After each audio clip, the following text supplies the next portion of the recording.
आपको 11th standard में एक चैप्टर था केमिकल इक्विलिब्रियम, ये उसी का एक टॉपिक, कोई चैप्टर नहीं, केमिकल इक्विलिब्रियम का ही एक टॉपिक। पुराना जो सिलेबस था ना उसमें केमिकल इक्विलिब्रियम एक चैप्टर था जिसका लास्ट पार्ट ये था आयनिक इक्विलिब्रियम, लास्ट के 3-4 पेजेस आयनिक इक्विलिब्रियम थे। पर अभी उसने नए सिलेबस में क्या किया, केमिकल इक्विलिब्रियम को 2 पार्ट में तोड़ दिया। 11th में केमिकल इक्विलिब्रियम है, 12th में आपको आयनिक इक्विलिब्रियम, इसलिए काफ़ी आसान है।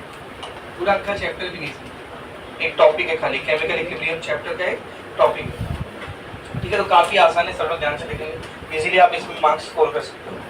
विदाउट ऑप्शन 4 मार्क्स है, विद ऑप्शन 6 मार्क्स है, यानी 5 से 6 मार्क्स आप इसमें इजीली स्कोर कर सकते हो, ठीक है ना।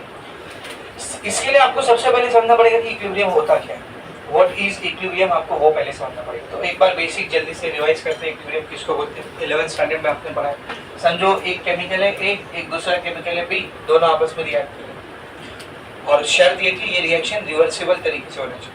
कैसे होना चाहिए, रिवर्सिबल। तो रिवर्सिबल रिएक्शन को हम लोग किससे दिखाते हैं, डबल एरो से। अगर ऐसा सिंगल एरो रहेगा ना, मतलब वो एक साथ हो गई रिएक्शन खत्म, वापस बैक फॉरवर्ड हो गई, बैकवर्ड नहीं हो रही रिएक्शन। तो ऐसी रिएक्शन में हम लोग इक्विलिब्रियम को स्टडी नहीं करते, बात याद रखना। ऐसी रिएक्शन में इक्विलिब्रियम नहीं पढ़ा जाता, इधर डबल एरो आना चाहिए, मतलब फॉरवर्ड रिएक्शन भी हो रही होगी और सेम टाइम पे बैकवर्ड रिएक्शन भी हो रही। तो ए और बी कंबाइन हुआ, सी और डी बना ऐसा। तो एक ही टाइम पे रिएक्शन के अंदर ए और बी मिल करके सी और डी भी बना रहे होंगे, और उसी टाइप का सी और डी रिटर्न वापस मिल करके क्या बना रहे होंगे, ए और बी बना रहे होंगे। तो A and B are reacting to form C and D, C and D are reacting to form A and D again, ठीक है ना। तो फॉरवर्ड रिएक्शन भी हो रही है, बैकवर्ड रिएक्शन भी हो रही है, समझ में आ रहा अच्छे से। तो शुरुआत में क्या होता है, दो में से कोई एक साइड की रिएक्शन फास्ट होती है, यूजुअली फॉरवर्ड रिएक्शन फास्ट होती है, बैकवर्ड रिएक्शन स्लो होती है। फॉरवर्ड रिएक्शन कैसी होती है बेटा, फास्ट होती है, और बैकवर्ड रिएक्शन स्लो होती है। विद टाइम जैसे जैसे रिएक्शन प्रोसीड करती है, धीरे धीरे फॉरवर्ड रिएक्शन जो कि फास्ट हो रही थी, रिवर्स रिएक्शन जो कि स्लो हो रही थी, फॉरवर्ड रिएक्शन का रेट ऑफ रिएक्शन कम होने लगता है, रिवर्स रिएक्शन का रेट ऑफ रिएक्शन बढ़ने लगता है। कब तक होता रहेगा ऐसा, जब तक दोनों का रेट ऑफ रिएक्शन क्या ना हो जाए, इक्वल हो। तो एक टाइम आता है जब रेट ऑफ फॉरवर्ड रिएक्शन और रेट ऑफ बैकवर्ड रिएक्शन दोनों क्या हो जाता है बेटा, इक्वल हो जाता है। तो इस टाइम पर हम लोग बोलते हैं कि हमारा जो रिएक्शन है उसने इक्विलिब्रियम को अटेन कर लिया। इसको अटेन कर लिया बोलो, इक्विलिब्रियम। ये वर्ड ही आया है इक्वल से, बैलेंस से, दोनों साइड रिएक्शन बैलेंस हो चुकी है, मतलब जिस रेट से फॉरवर्ड रिएक्शन हो रहा है सेम उसी स्पीड से बैकवर्ड रिएक्शन हो रहा है। तो in case of reversible reaction, when rate of forward reaction and rate of backward reaction both are equal or same, the reaction is said to be at equilibrium. Reaction को क्या कहा जाता है कि वो कहाँ पर है बेटा, equilibrium पे। एकदम अच्छी समझा। ये पहली चीज जो आपको 11th स्टैंडर्ड से रिवाइज करनी है। दूसरी चीज, किसी भी इक्विलिब्रियम को स्टडी करने के लिए, अगर ये एक रिएक्शन है इसमें इक्विलिब्रियम अटेन हो गया है, मुझे इसकी इक्विलिब्रियम को स्टडी करना है। किसी भी इक्विलिब्रियम को स्टडी करने के लिए हम लोग एक कांस्टेंट डिफाइन करते हैं जिसको इक्विलिब्रियम कांस्टेंट कहा जाता है। क्या कहा जाता है बोलो, इक्विलिब्रियम कांस्टेंट। तो जब रिएक्शन इक्विलिब्रियम को पहुंच चुकी है उस वक्त आपको इस रिएक्शन का इक्विलिब्रियम कांस्टेंट निकालना है। इसको के से दिखाते हैं, किससे दिखाते बोलो, के से। तो इसका एकदम सिंपल फॉर्मूला होता है, प्रोडक्ट का कॉन्सेंट्रेशन डिवाइडेड बाय रिएक्टेंट का कॉन्सेंट्रेशन। तो यहाँ पे प्रोडक्ट का कॉन्सेंट्रेशन क्या है, concentration of C into concentration of D, और रिएक्टेंट का क्या है बेटा, concentration of A into concentration of B. अगर समझो इसमें नंबर ऑफ मोल लगा है, stoichiometric coefficient small D small A small B ये सब, तो ये सब पावर में आ जाएगा, जो नंबर यहाँ पे रहेगा ना वो पावर में आ जाएगा। तो ये जो वैल्यू आप निकालते हो इसको बोलते हैं इक्विलिब्रियम कांस्टेंट। क्या बोलते बोलो, इक्विलिब्रियम कांस्टेंट। तो ये इतनी बातें आपको थोड़ी 11th से चाहिए, और भी कुछ चाहिए। जैसे आगे जब चैप्टर में हम लोग एक टॉपिक पढ़ेंगे कॉमन आयन इफेक्ट, वहाँ पे 11th का एक टॉपिक आपको काम आएगा, लीजिए डिस्प्लेस इफेक्ट, तो जब आएगा तब समझाऊंगा। अभी फिलहाल के लिए इतना बस काफी है।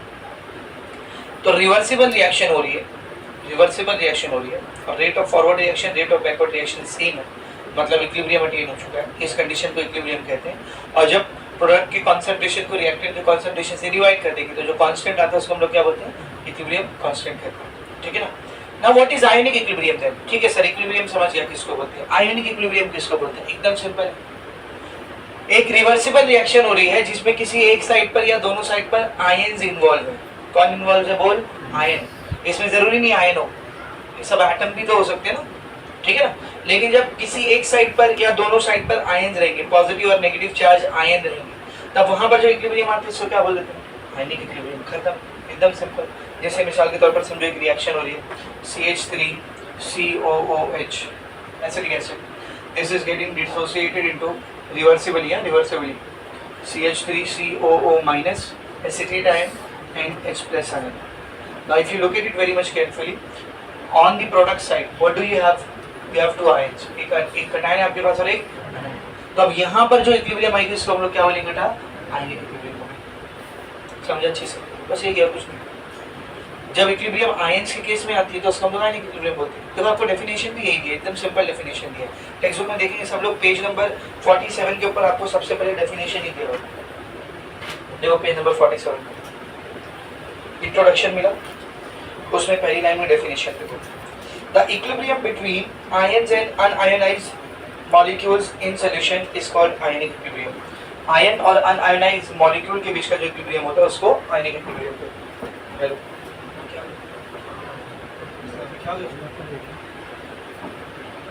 मॉलिक्यूल्स के बीच में जब इक्विलिब्रियम अटेन होती है तो उस इक्विलिब्रियम को हम लोग क्या कहते हैं?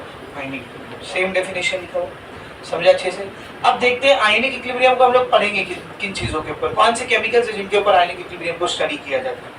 तो आयनिक इक्विलिब्रियम को बेटा स्टडी किया जाता है इलेक्ट्रोलाइट्स के ऊपर. किसके ऊपर बोलो? Electrolytes. Why? I have told you what is electrolyte. मैंने आपको बताया इलेक्ट्रोलाइट किसको बोलते हैं. ऐसे केमिकल्स जो पानी में जाएंगे, जब अपना सॉल्यूशन बनाएंगे तो दे ब्रेक्स इनटू देयर आयंस. वो अपने आयंस में क्या हो जाते हैं बेटा? टूट जाते हैं, डिसोसिएट होते हैं. तो इलेक्ट्रोलाइट्स के अंदर खास बात होती है ना कि वो अपने आयंस में टूटते हैं. तो उनके केस में आयन बनने वाले हैं ना, इसलिए आयनिक इक्विलिब्रियम को पढ़ा भी किस पे जाता है? इलेक्ट्रोलाइट. तो चैप्टर के स्टार्टिंग में ही आपको सबसे पहले इलेक्ट्रोलाइट और नॉन इलेक्ट्रोलाइट की डेफिनेशन दी. सिंपल क्वेश्चन आ सकता है, define electrolyte, define non electrolyte. किसको बोलेंगे इलेक्ट्रोलाइट? एक ऐसा केमिकल जो पानी में जाने के बाद अपने आयंस में टूटेगा, डिसोसिएट करेगा, वो इलेक्ट्रोलाइट है. एक ऐसा केमिकल जो पानी में जाने के बाद अपने आयंस में नहीं टूटेगा, वो क्या है? Non electrolyte. देखो सेम डेफिनेशन दी रही है आपको वहाँ पे. टाइप्स ऑफ इलेक्ट्रोलाइट मिला बेटा सबको. तो वो टाइप्स ऑफ इलेक्ट्रोलाइट में आपको पहले इलेक्ट्रोलाइट का डेफिनेशन दिया है, फिर बताया टाइप्स ऑफ इलेक्ट्रोलाइट. तो पहले इलेक्ट्रोलाइट का क्या डेफिनेशन दिया देखो. The substances which give rise to ions when dissolved in water are electrolytes. मिला? ऐसे सब्सटेंस जिसको जब आप वाटर में डिसॉल्व करोगे तो अपने आयंस में टूट जाएंगे, तो उनको हम लोग क्या कहते हैं बेटा? इलेक्ट्रोलाइट. उसी के जस्ट आगे आपको नॉन इलेक्ट्रोलाइट का डेफिनेशन. इसका डेफिनेशन दिया है नॉन इलेक्ट्रोलाइट का. क्या दिया देखो. The non-electrolytes are those which do not ionize and exist as molecule in aqueous solution. ऐसे मॉलिक्यूल्स जो एक्वियस सॉल्यूशन में पानी में जाने के बाद आयोनाइज नहीं होते, अब के मॉलिक्यूल बन के ही रहते हैं, उनको हम लोग क्या कहते हैं? Non electrolyte. तो ये हो गया इलेक्ट्रोलाइट क्या होता है और नॉन इलेक्ट्रोलाइट क्या होता है. ठीक है ना. अब आप लोग बताओ इनमें से हम लोग किसके बारे में इंटरेस्टेड है? इलेक्ट्रोलाइट और नॉन इलेक्ट्रोलाइट्स में हम लोग किसके बारे में इंटरेस्टेड है? इलेक्ट्रोलाइट्स के बारे में इंटरेस्टेड है. तो first we have to study about electrolytes. अब जो इलेक्ट्रोलाइट्स होते हैं ना, ये बेसिकली तीन चीजें होती हैं. तीन ही टाइप के केमिकल होते हैं जो इलेक्ट्रोलाइट की कैटेगरी में आते हैं, कोई चौथा केमिकल नहीं. तीन टाइप के केमिकल. कौन से तीन chemicals? All the acids they fall under the category of electrolytes. All the basis they fall under the categories of electrolytes. And all the salts, और जितने भी salts they fall under the category of electrolytes. तो electrolyte ज्यादातर कौन होता है बेटा? या तो एसिड होता है, या तो कोई बेस होता है, या तो फिर क्या होता है? बोल, सॉल्ट होता है. आप किसी शुगर को उठाओगे, let's say you have to taken sucrose, आपने सुक्रोज ले लिया, वो इलेक्ट्रोलाइट रहेगा क्या? नहीं, it will be non electrolyte. देखो जब हम लोग सोल्यूशन चैप्टर पढ़ रहे थे तो उसमें हमने देखा था जब भी cane sugar, table sugar, sucrose ये सब बोलता है, ग्लूकोज ये सब बोलता है, तो सब नॉन इलेक्ट्रोलाइट की कैटेगरी में, इलेक्ट्रोलाइट की कैटेगरी में नहीं आने का. वेट फैक्टर वगैरह नहीं निकालते थे वहाँ. समझ में आ रहा अच्छे से? ठीक है ना. तो इलेक्ट्रोलाइट यूजुअली कौन होते हैं बेटा? एसिड, बेस और सॉल्ट. अभी इसके ऊपर हम लोग फिर से आएंगे. फिलहाल अभी बात करते हैं इलेक्ट्रोलाइट्स की टाइप. तो इलेक्ट्रोलाइट जो होते हैं बेटा ये दो टाइप के होते हैं. इलेक्ट्रोलाइट कितने टाइप के होते हैं? बोल, दो टाइप के. एक है स्ट्रॉन्ग इलेक्ट्रोलाइट, एक है स्ट्रॉन्ग इलेक्ट्रोलाइट, और एक है वीक इलेक्ट्रोलाइट. तो अगर आपसे क्वेश्चन पूछा define strong electrolyte, weak electrolyte, तो electrolyte which is strong is called strong electrolyte, है ना. और electrolyte which is weak is called weak electrolyte, है ना. ऐसा नहीं. स्ट्रॉन्ग और वीक इलेक्ट्रोलाइट किसको बोलते हैं? इलेक्ट्रोलाइट की प्रॉपर्टी क्या होती है बताओ. वो पानी में गया, फौरन अपने आयंस में क्या हो जाएगा? डिसोसिएट हो जाएगा. यही होती है. तो जिन इलेक्ट्रोलाइट में ये प्रॉपर्टी काफी ज्यादा एक्सटेंट में पाई जाती है वो स्ट्रॉन्ग इलेक्ट्रोलाइट, और जिन इलेक्ट्रोलाइट में प्रॉपर्टी बहुत कम एक्सटेंट में पाई जाती है वो वीक इलेक्ट्रोलाइट. मतलब मैं बोलना ये चाहता हूँ, अगर कोई ऐसा इलेक्ट्रोलाइट है जिसको आपने जैसे ही पानी में डाला वो या तो पूरी तरीके से डिसोसिएट हो गया या ऑलमोस्ट पूरी तरीके से डिसोसिएट हो गया, कम का चांस नहीं है, या तो 100% डिसोसिएट हो गया है या तो ऑलमोस्ट 100% डिसोसिएट हो गया। तो ऐसे इलेक्ट्रोलाइट को हम लोग क्या कहते हैं बोलो, स्ट्रॉन्ग इलेक्ट्रोलाइट। जैसे मिसाल के तौर पर आपने 10 मोल डिसॉल्व किया था, उस इलेक्ट्रोलाइट का आपने कितना मोल पानी में डाला था, 10 मोल, पूरा का पूरा 10 मोल अंदर गया और अपने आयंस में टूट गया पूरा 10 मोल, या फिर 9.99 मोल टूट गया, विच इज अप्रॉक्सीमेटली 8 मोल 7 मोल की गुंजाइश नहीं, या तो कंप्लीटली या ऑलमोस्ट कंप्लीटली। तो ऐसे इलेक्ट्रोलाइट जो पानी में जाते हैं या तो कंप्लीटली डिसोसिएट हो जाते हैं, पूरी तरीके से डिसोसिएट हो जाते हैं, या फिर ऑलमोस्ट कंप्लीटली डिसोसिएट हो जाते हैं, उनको हम लोग क्या कहते हैं बेटा, स्ट्रॉन्ग इलेक्ट्रोलाइट कहते हैं। तो फिर वीक इलेक्ट्रोलाइट किसको बोलेंगे, जो पानी में जाने के बाद कंप्लीटली डिसोसिएट नहीं होगा, बहुत ही पार्शियली डिसोसिएट होगा, बहुत थोड़ा डिसोसिएट होगा।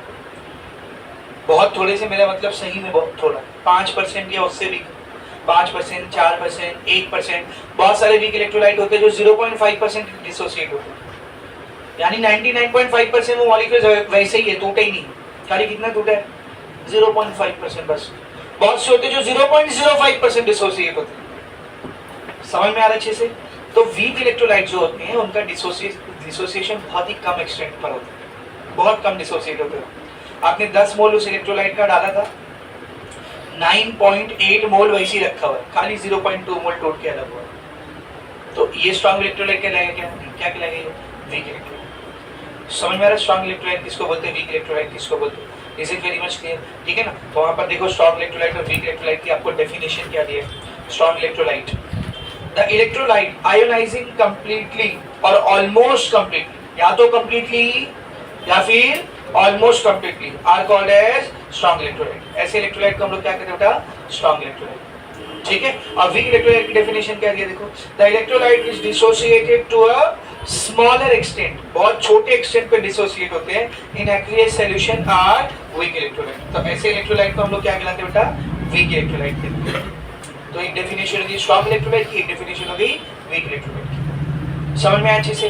अभी जरा बोर्ड पर देखो बेटा, अभी जस्ट हमने पढ़ा कि इलेक्ट्रोलाइट 3 कैटेगरी के होते हैं, या तो एसिड या तो बेस या तो सॉल्ट। तो इसमें से स्ट्रॉन्ग कौन होता है, वीक कौन होता है, वो जान थोड़ा सा देखने वाली बात है ना। तो बेटा जो एसिड और बेस होते हैं ये दोनों कैटेगरी में आते हैं, बहुत सारे एसिड स्ट्रॉन्ग की कैटेगरी में आते हैं, बहुत सारे एसिड वीक की कैटेगरी में आते हैं। सेम बहुत सारे बेस है जो स्ट्रॉन्ग की कैटेगरी में आते हैं, बहुत सारे बेस है जो वीक की कैटेगरी में आते हैं। लेकिन जो सॉल्ट है they are always strong electrolyte. Salt हमेशा क्या होते हैं, वो स्ट्रॉन्ग इलेक्ट्रोलाइट। तो स्ट्रॉन्ग इलेक्ट्रोलाइट की कैटेगरीज में एसिड भी आते हैं, बेस भी आते हैं, और सारे के सारे सॉल्ट्स आते हैं। उसको भी एक एक्सेप्शन है, स्पेरिंगली सॉल्युबल सॉल्ट करके एक सॉल्ट होता है, वो हम लोग आगे पढ़ेंगे। फिलहाल ऐसा समझो, एसिड, बेस और सॉल्ट सब एसिड आएंगे क्या इसमें? नहीं, कुछ एसिड स्ट्रॉन्ग होते हैं, कुछ एसिड वीक होते हैं। तो जो एसिड स्ट्रॉन्ग इलेक्ट्रोलाइट होता है, मतलब पानी में जाते ही अपने आयंस में पूरा टूट जाता है, जो एसिड स्ट्रॉन्ग इलेक्ट्रोलाइट होता है उस एसिड को हम लोग स्ट्रॉन्ग एसिड बोलते हैं। उस एसिड को हम लोग क्या बोलते हैं, स्ट्रॉन्ग एसिड। जितने भी स्ट्रॉन्ग एसिड आप पढ़ते हो, HCl, H2SO4, HNO3, है ना, hydrochloric acid, sulphuric acid, nitric acid, all these acids are strong electrolyte, they are strong acid. आप उसका जैसे ही पानी में सॉल्यूशन बनाओगे, it will dissociate completely into its ion.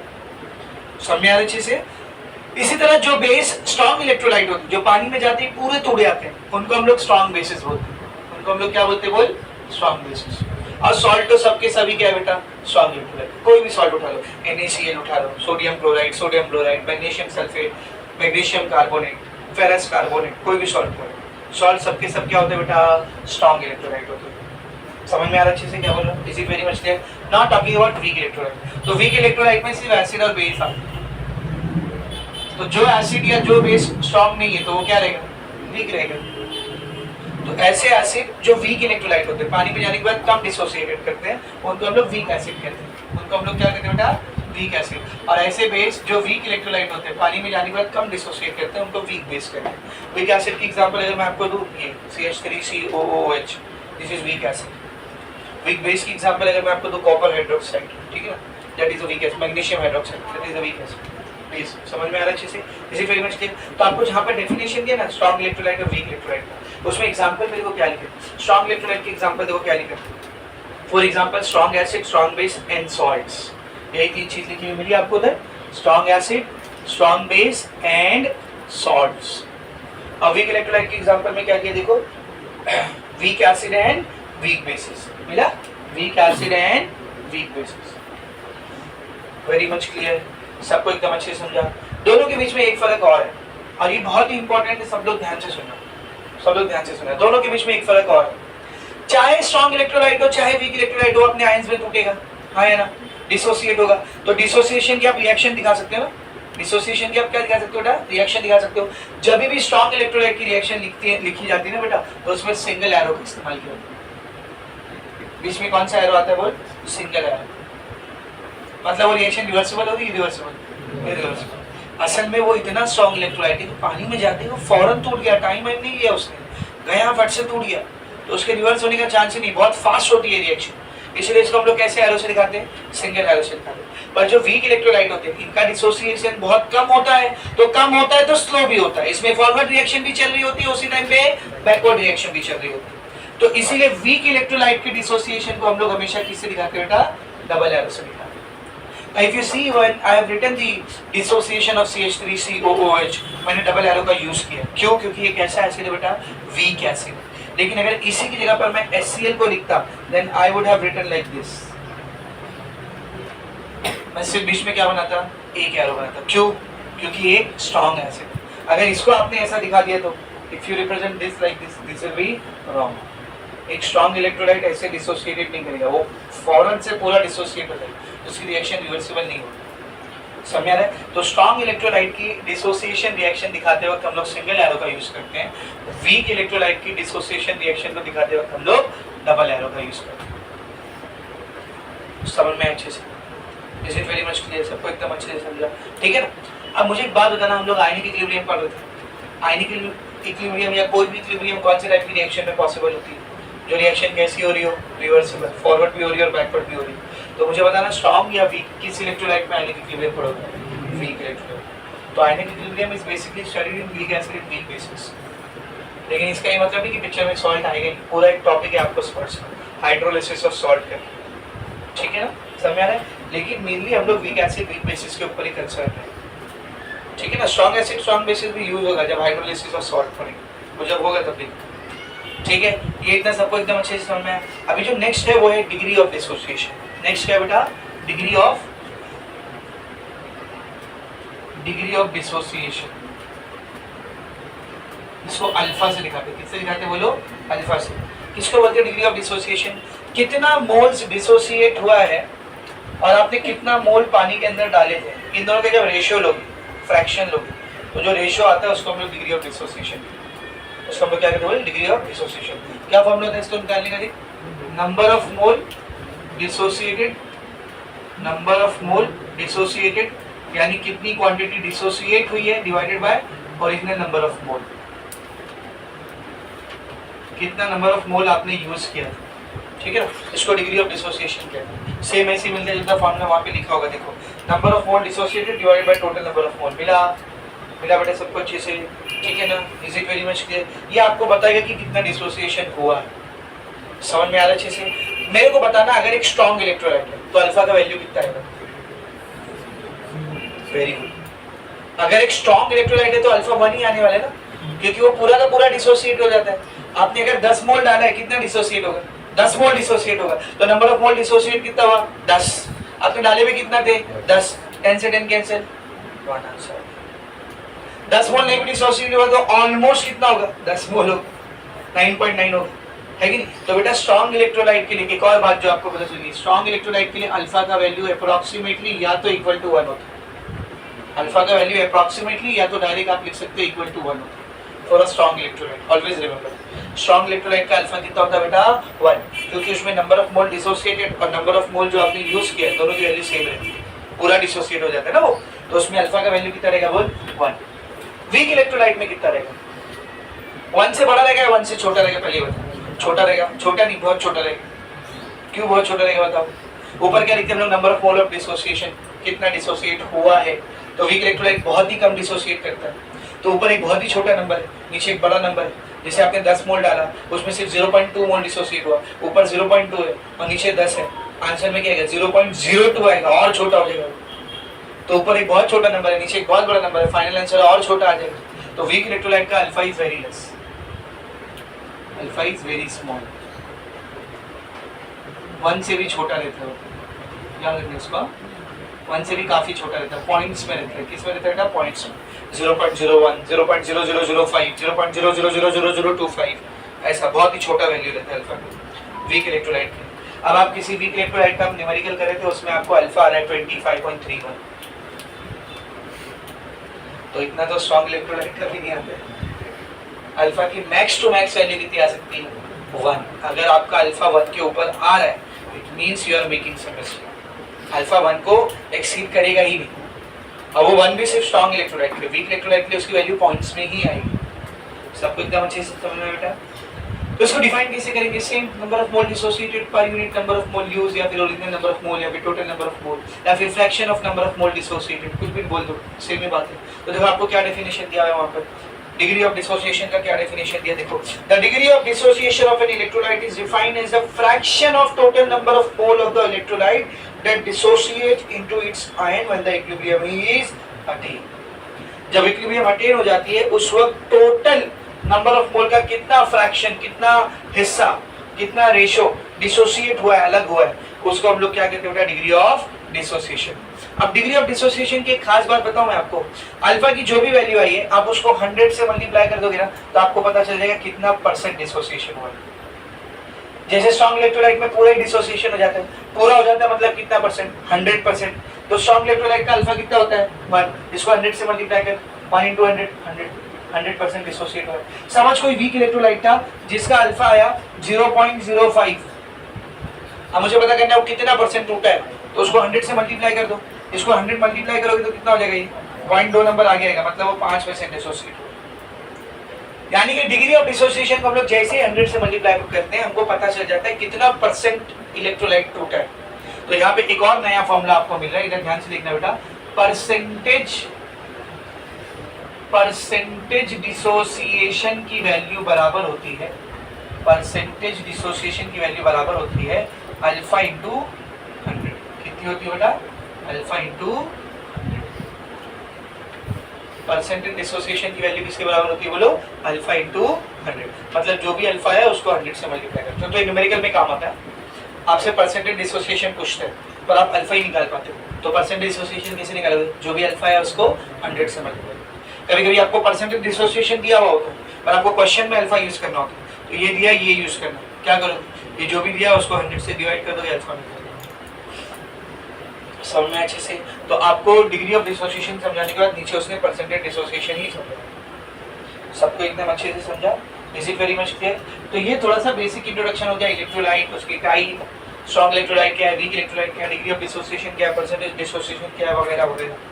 अब आते हैं मुद्दे की बात पे। हमने देखा इलेक्ट्रोलाइट 3 ही चीजें होती हैं, कौन सी 3 चीज, एसिड, बेस और सॉल्ट। तो अब शुरुआत करेंगे हम लोग एसिड और बेस से, और जब उससे मन भर जाएगा तो सॉल्ट के बारे में पढ़ेंगे। समझ में आ रही चीज से, तो let us start studying about acid and base. सबसे पहले पैराग्राफ में उसने आपको कुछ प्रैक्टिकल एग्जांपल्स बताए जहां पर आप लोग एसिड और बेस को देख सकते हो।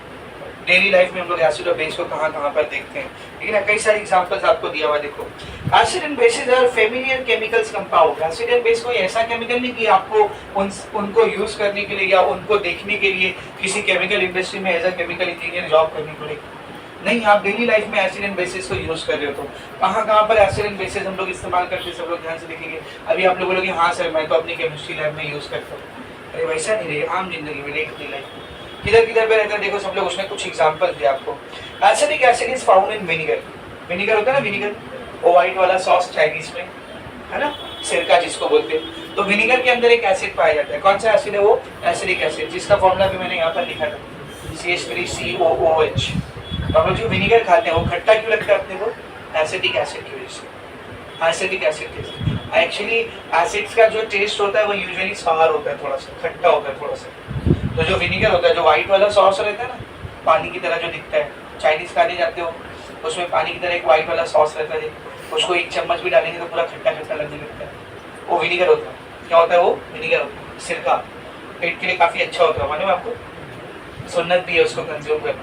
हमारे नबी उसको रोटी के साथ ऐसे ही खा लेते थे, वो पेट के लिए काफी अच्छा होता है।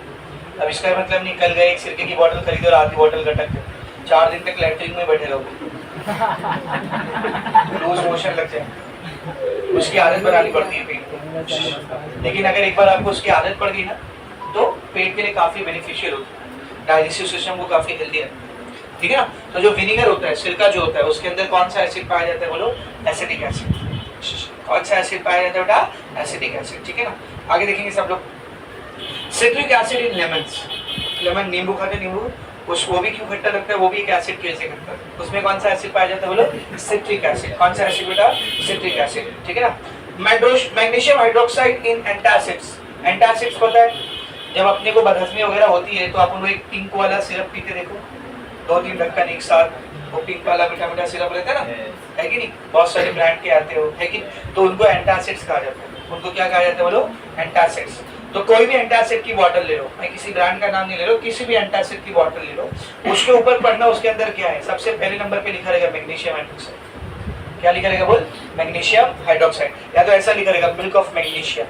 मिल्क ऑफ मैग्नीशिया या मैग्नीशियम हाइड्रोक्साइड का दूसरा नाम। It is a base. क्या है बेटा? वो बेस है। असल में होता है कि जब हम लोगों को एसिडिटी होती है, मतलब पेट के अंदर एसिड बहुत ज्यादा बन रहा है, तभी तो एसिडिक रिफ्लेक्स हो रहे हैं, खट्टी खट्टी डकार आती है कि नहीं? तो हम लोग क्या करते हैं? मैग्नीशियम हाइड्रोक्साइड को कंज्यूम कर लेते हैं ऊपर से, वो बेस है। तो बेस गया अंदर स्टमक में, अंदर पहले से एसिड था, एसिड बेस की रिएक्शन होगी, कौन सी? न्यूट्रलाइजेशन रिएक्शन, वाटर और सॉल्ट बन जाएगा, तो एसिडिटी खत्म हो जाता है। सब मेरा अच्छे से। तो जितने भी एंटासिड्स के सिरप होते हैं उनके अंदर एक बेस पाया जाता है। कौन सा बेस है वो? मैग्नीशियम हाइड्रोक्साइड, ठीक है ना। तो इसको भी हम लोग डेली लाइफ में यूज कर रहे होते हैं एंटासिड के तौर पर। Ammonia in house hold cleaning product, घर के जो जितने भी क्लीनिंग प्रोडक्ट आते हैं, ठीक है ना, मतलब जो फ्लोर क्लीनर आते हैं, बाथरूम साफ करने वाले, टाइल्स साफ करने वाले, है ना, इन सब के अंदर अमोनिया पाया जाता है। Ammonia is also a base. Ammonia भी क्या है बेटा? एक बेस है। और जो सस्ते वाले बॉडी क्लीनर्स होते हैं उसमें भी अमोनिया रहता है, सस्ते वाले शैम्पू, सस्ते वाले फेस वॉश, उसके अंदर भी अमोनिया रहता है। मतलब आपने अपनी टॉयलेट की टाइल्स और अपने मुंह के बीच में कुछ फर्क नहीं रखा, दोनों को एक ही चीज से रगड़ रहे हो, फर्क है ना बेटा दोनों में, है कि नहीं? अमोनिया बेस्ड प्रोडक्ट यूज नहीं करने का, थोड़ा सा स्किन के लिए, बॉडी के लिए, हेयर के लिए हार्श होता है, टफ केमिकल होता है थोड़ा सा, समझ में आ रहा है? तो जिस भी केमिकल में अमोनिया है उसको अवॉइड करने का। होते हैं सस्ते प्रोडक्ट्स में होते हैं, शैम्पू हो गया, फेस वॉश हो गया, साबुन हो गया, जेल हो गया, बाल के लिए जो जेल आते हैं, है कि नहीं? कई सारे तेल हैं, उनके अंदर अमोनिया होता है। तो जब भी कोई प्रोडक्ट आप अपनी बॉडी के ऊपर यूज कर रहे हो ना, तो उसका कंटेंट देख लेने का, कोई इसमें हार्मफुल कंटेंट है या नहीं, क्योंकि इसका आपको जगह पे इफेक्ट नहीं देखने को मिलेगा। एलर्जिक रिएक्शन जगह पे देखने को मिलती है, जगह पे हो जाएगा जो होना है आपको, लेकिन केमिकल्स के जो हार्मफुल इफेक्ट होते हैं वो लॉन्ग रन में देखने को मिलते हैं। आप जब उसको काफी टाइम तक यूज करते जाओगे तब आपको उसका असर बहुत टाइम बाद देखने को मिलेगा। तो इससे अच्छा उसको शुरू में अवॉइड करने का, 2 पैसा थोड़ा ज्यादा लगाने का, अच्छा केमिकल यूज करना जिसमें हार्श केमिकल ना हो। समझ में आ रहा अच्छे से, ठीक है ना। आगे देखिए बेटा, तो ammonia household cleaning products वगैरह के अंदर पाया जाता है। Tartaric acid is present in tamarind paste. Tamarind पता है आपको? इमली भी देखो खट्टी लगती है कि नहीं? तो इमली की खट्टी लगती है, उसके अंदर कौन सा एसिड पाया जाता है? तो उसके अंदर पाया जाता है टार्टरिक एसिड। कौन सा एसिड? टार्टरिक एसिड, ठीक है ना। आगे देखेंगे, these are some acid and bases we come across in everyday life। रोजमर्रा की जिंदगी में कुछ एसिड और बेस जो हम लोग देखते हैं उनके नाम क्या है। अब ये सब मैंने क्यों पढ़ा है, आपको 1 मार्क्स MCQ वगैरह में आ सकते हैं, कौन से केमिकल में कौन सा एसिड कौन सा बेस पाया जाता है। समझ में आ रहा अच्छे से, ठीक है। 4-5 एग्जाम्पल है, याद रखो। विनेगर में एसिडिक एसिड, लेमन में सिट्रिक एसिड, ठीक है ना, और टार्मरिन में टार्टरिक एसिड, ठीक है, हाउस होल्ड क्लीनिंग प्रोडक्ट में अमोनिया बेस, एंटासिड में magnesium hydroxide base. Is it very much clear, ठीक है ना। खैर, ये हो गया कुछ एसिड और बेस की फेमिलियर एग्जांपल। अब सबसे बड़ा यहाँ पर जायज क्वेश्चन जो उठता है वो यही, सर एसिड और बेस होते क्या है, कैसे डिफाइन करेंगे कि एक चीज एसिड है एक चीज बेस है, इसको कैसे डिफाइन करेंगे? मैं आपसे पूछ लूं एसिड क्या है बेस क्या है, तो आप बोलोगे सर जिसका पीएच 7 के कम होता है वो एसिड होता है, जिसका पीएच 7 के बाद ज्यादा होता है वो बेस होता है। ये तो हुआ कि एसिड और बेस को नापने के लिए एक स्केल डिफाइन किया। आप स्केल के बारे में आप बहुत आगे बढ़ गए, बेसिक लेवल पर अगर कोई डिफाइन करना चाहता है what is an acid what is an base, तो उसको कैसे डिफाइन किया जाता है, तो वो अब हम लोग देखेंगे। तो 3 अलग अलग थ्योरीज है जो इसके लिए दी गई और तीनों आज तक वैलिड है। कुछ एसिड एंड बेस के लिए पहली थ्योरी वैलिड है, कुछ एसिड एंड बेस के लिए पहली वैलिड नहीं है तो हमने दूसरी निकाली, कुछ के लिए दूसरी भी वैलिड नहीं है तो हमने तीसरी निकाले, ऐसा। तो 3 थ्योरीज है एसिड और बेस को डिफाइन करने के लिए, और तीनों थ्योरीज को आपको याद रखना कौन सी थ्योरी के मुताबिक एसिड क्या होता है और बेस क्या होता है। सबसे पहली जो थ्योरी है बेटा उसका नाम है अर्हेनियस थ्योरी। क्या नाम है बोलो? Arrhenius theory of acid and base. दूसरी जो थ्योरी है उसका नाम है Bronsted and Lowry theory of acid and base. और तीसरी जो थ्योरी है उसका नाम है Lewis theory of acid and base. समझ में आ रहा है क्या करना है सर तीनों थ्योरी में? तीनों थ्योरी में बस आपको यही याद रखना है कि इस थ्योरी के मुताबिक एसिड क्या रहेगा और बेस क्या रहेगा, कैसे डिफाइन किया जाएगा एसिड को, कैसे डिफाइन किया जाएगा बेस को। ठीक है ना? तो एकदम सिंपल है। पहली जो थ्योरी है जिसका नाम है अर्हेनियस थ्योरी। अर्हेनियस थ्योरी क्या बोलता है? According to this theory a chemical is an acid. एक केमिकल एसिड होता है कब? जब उसके पास H+ आयन हो और वो डिसोसिएट होने पर H+ आयन दे। एक ऐसा केमिकल जिसके पास H+ आयन हो और जब वो टूटे डिसोसिएट हो तो क्या दे हमको? H+ आयन दे। एग्जांपल के तौर पर अभी जो रिएक्शन मैंने लिखा था CH3COOH, क्या इसमें हाइड्रोजन है ना? अब जब ये डिसोसिएट होगा तो क्या देगा? देखो CH3COO- प्लस H+ लिया ना इसने H+। तो अकॉर्डिंग टू अर्हेनियस थ्योरी ये क्या है बेटा? एसिड है। अगर आपको ये रिएक्शन देकर के पूछ ले that explain CH3COOH is a acid on the basis of Arrhenius theory, एक मार्क्स के लिए पूछ रहे हम लोग ये रिएक्शन दे कि ये एक एसिड है Arrhenius theory के मुताबिक समझाओ। कैसे समझाओगे? Because CH3COOH has got hydrogen in it and from the reaction we can see on dissociation it also gives H+ ion, hence according to Arrhenius theory it is an acid। सही है। एक reaction और वहाँ पे आपको दिए, देखो HCl की, HCl ब्रेक हुआ H+ बनाया Cl- बनाया। देखो HCl के पास भी H है या नहीं है? उसने भी क्या दिया हमको? H+ दिया। तो अर्हेनियस थ्योरी के मुताबिक ये भी क्या है बेटा? ये भी क्या है? एसिड है। एक चीज नोटिस करो, इधर देख उसने डबल एरो बनाया, इधर एक सिंगल एरो। क्यों? समझा ना? ये वीक एसिड और ये स्ट्रॉन्ग एसिड। तो अर्हेनियस थ्योरी के मुताबिक एसिड कौन है? जिनके पास हाइड्रोजन रहेगा, has hydrogen and gives H+ ion on dissociation. तो ऐसे कंपाउंड जिनके पास हाइड्रोजन रहेगा और जब वो डिसोसिएट होंगे तो हमको H+ आयन देंगे। कौन सा आयन देंगे बोलो? H+ आयन देंगे। तो देखो जरा एसिड की क्या डेफिनेशन दी है आपको, सब लोग देखेंगे अर्हेनियस थ्योरी के मुताबिक एसिड की क्या डेफिनेशन दी है। देखो क्या दिया एसिड का definition? Acid is a substance which contains hydrogen, ऐसा सब्सटेंस जिसके अंदर हाइड्रोजन रहेगा and gives rise to H+ ion in aqueous solution. और जब वो पानी में जाएगा टूटेगा तो कौन सा आयन देगा बेटा? H+। सेम डेफिनेशन लिखिए, ये कोई रट्टा मारने की चीज है, बेसिक याद रखने की चीज है। जिसके पास हाइड्रोजन रहेगा और जब डिसोसिएट होगा तो H+ आयन देगा, खत्म। उसको क्या बोलते हैं? According to Arrhenius theory acid बोलते हैं। अब बेस किसको कहा जाता है अर्हेनियस थ्योरी के मुताबिक? According to Arrhenius theory base वो केमिकल है जिसके अंदर OH ग्रुप रहेगा। कौन सा ग्रुप रहेगा? OH। नाम क्या है OH ग्रुप का? हाइड्रोक्सिल। कौन सा, क्या नाम है इसका? हाइड्रोक्सिल। अच्छा वाल कोहली बोले हाँ। OH ग्रुप का नाम क्या बेटा? हाइड्रोक्सिल। तो जिसके पास OH ग्रुप रहेगा और जब ये पानी में जाएगा अपने आयंस में डिसोसिएट होगा तो it will give OH- ion on dissociation. कौन सा आयन देगा बोल? OH- आयन देगा। ठीक है ना? जैसे आपको वहां पर एग्जांपल में दिया है, देखो NaOH सोडियम हाइड्रोक्साइड। तो जब ये पानी में जाएगा तो एक Na+ बनाएगा, एक OH- बनाएगा। देखो इसके पास OH भी है और ये पानी में गया तो टूटकर OH- भी दिया और एक स्ट्रॉन्ग बेस है इसीलिए मैंने इधर सिंगल एरो बनाया।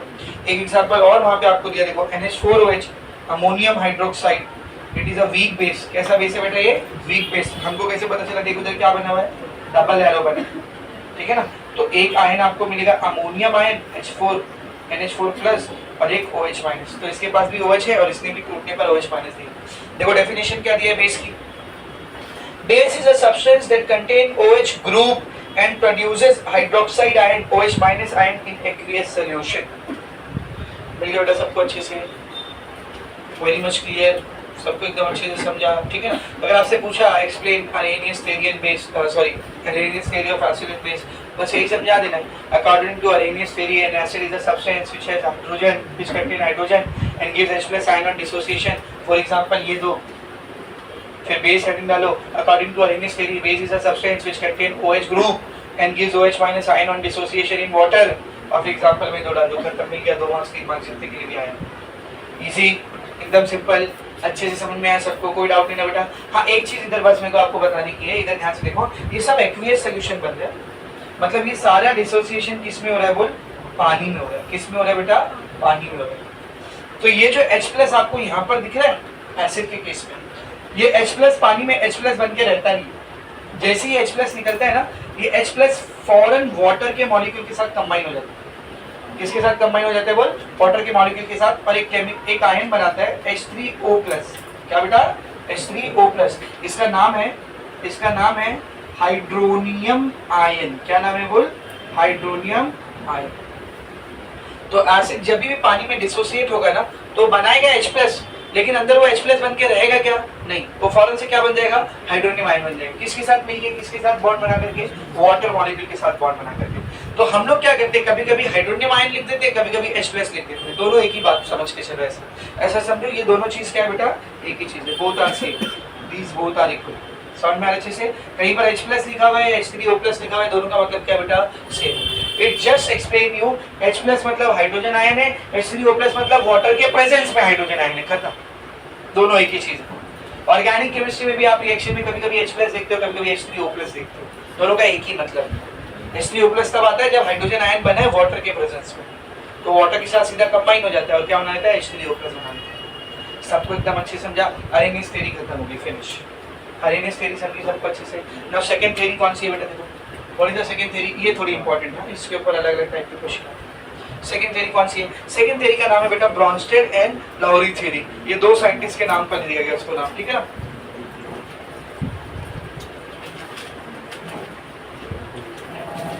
अब ये थ्योरी क्या बोलती है, सब लोग ध्यान से देखो। इस थ्योरी को समझाने से पहले मैं आपसे पूछ रहा हूँ, H+ आयन का और एक नाम क्या है बताओ, H+ आयन का और एक नाम क्या है। H+ आयन को प्रोटॉन भी कहा जाता है, याद रखना। H+ आयन को और क्या कहते हैं बेटा बोल, प्रोटॉन कहते हैं। H+ आयन को क्या कहते हैं बोल, प्रोटॉन। क्यों प्रोटॉन कहते हैं, हाइड्रोजन का स्ट्रक्चर कैसा होता है बोल, हाइड्रोजन के पास एटॉमिक नंबर 1 है ना, मतलब इसके न्यूक्लियस में एक प्रोटॉन होता है, न्यूक्लियस में एक प्रोटॉन और सराउंडिंग में एक इलेक्ट्रॉन, बस खत्म, दिस इज हाइड्रोजन। अब अगर मुझे H+ बनाना है तो मुझे इससे ये एक इलेक्ट्रॉन खींचना पड़ेगा, तो आपने जैसे इससे ये एक इलेक्ट्रॉन निकाले, H+ बन गया, बचा क्या उसके पास, क्या बचा उसके पास, खाली प्रोटॉन बचा। तो H+ is nothing but a single proton. H+ ion, hydrogen ion is nothing but a single proton, that's why we call H+ ion as proton. H+ ion को हम लोग और क्या बोलते थे बेटा, प्रोटॉन बोलते।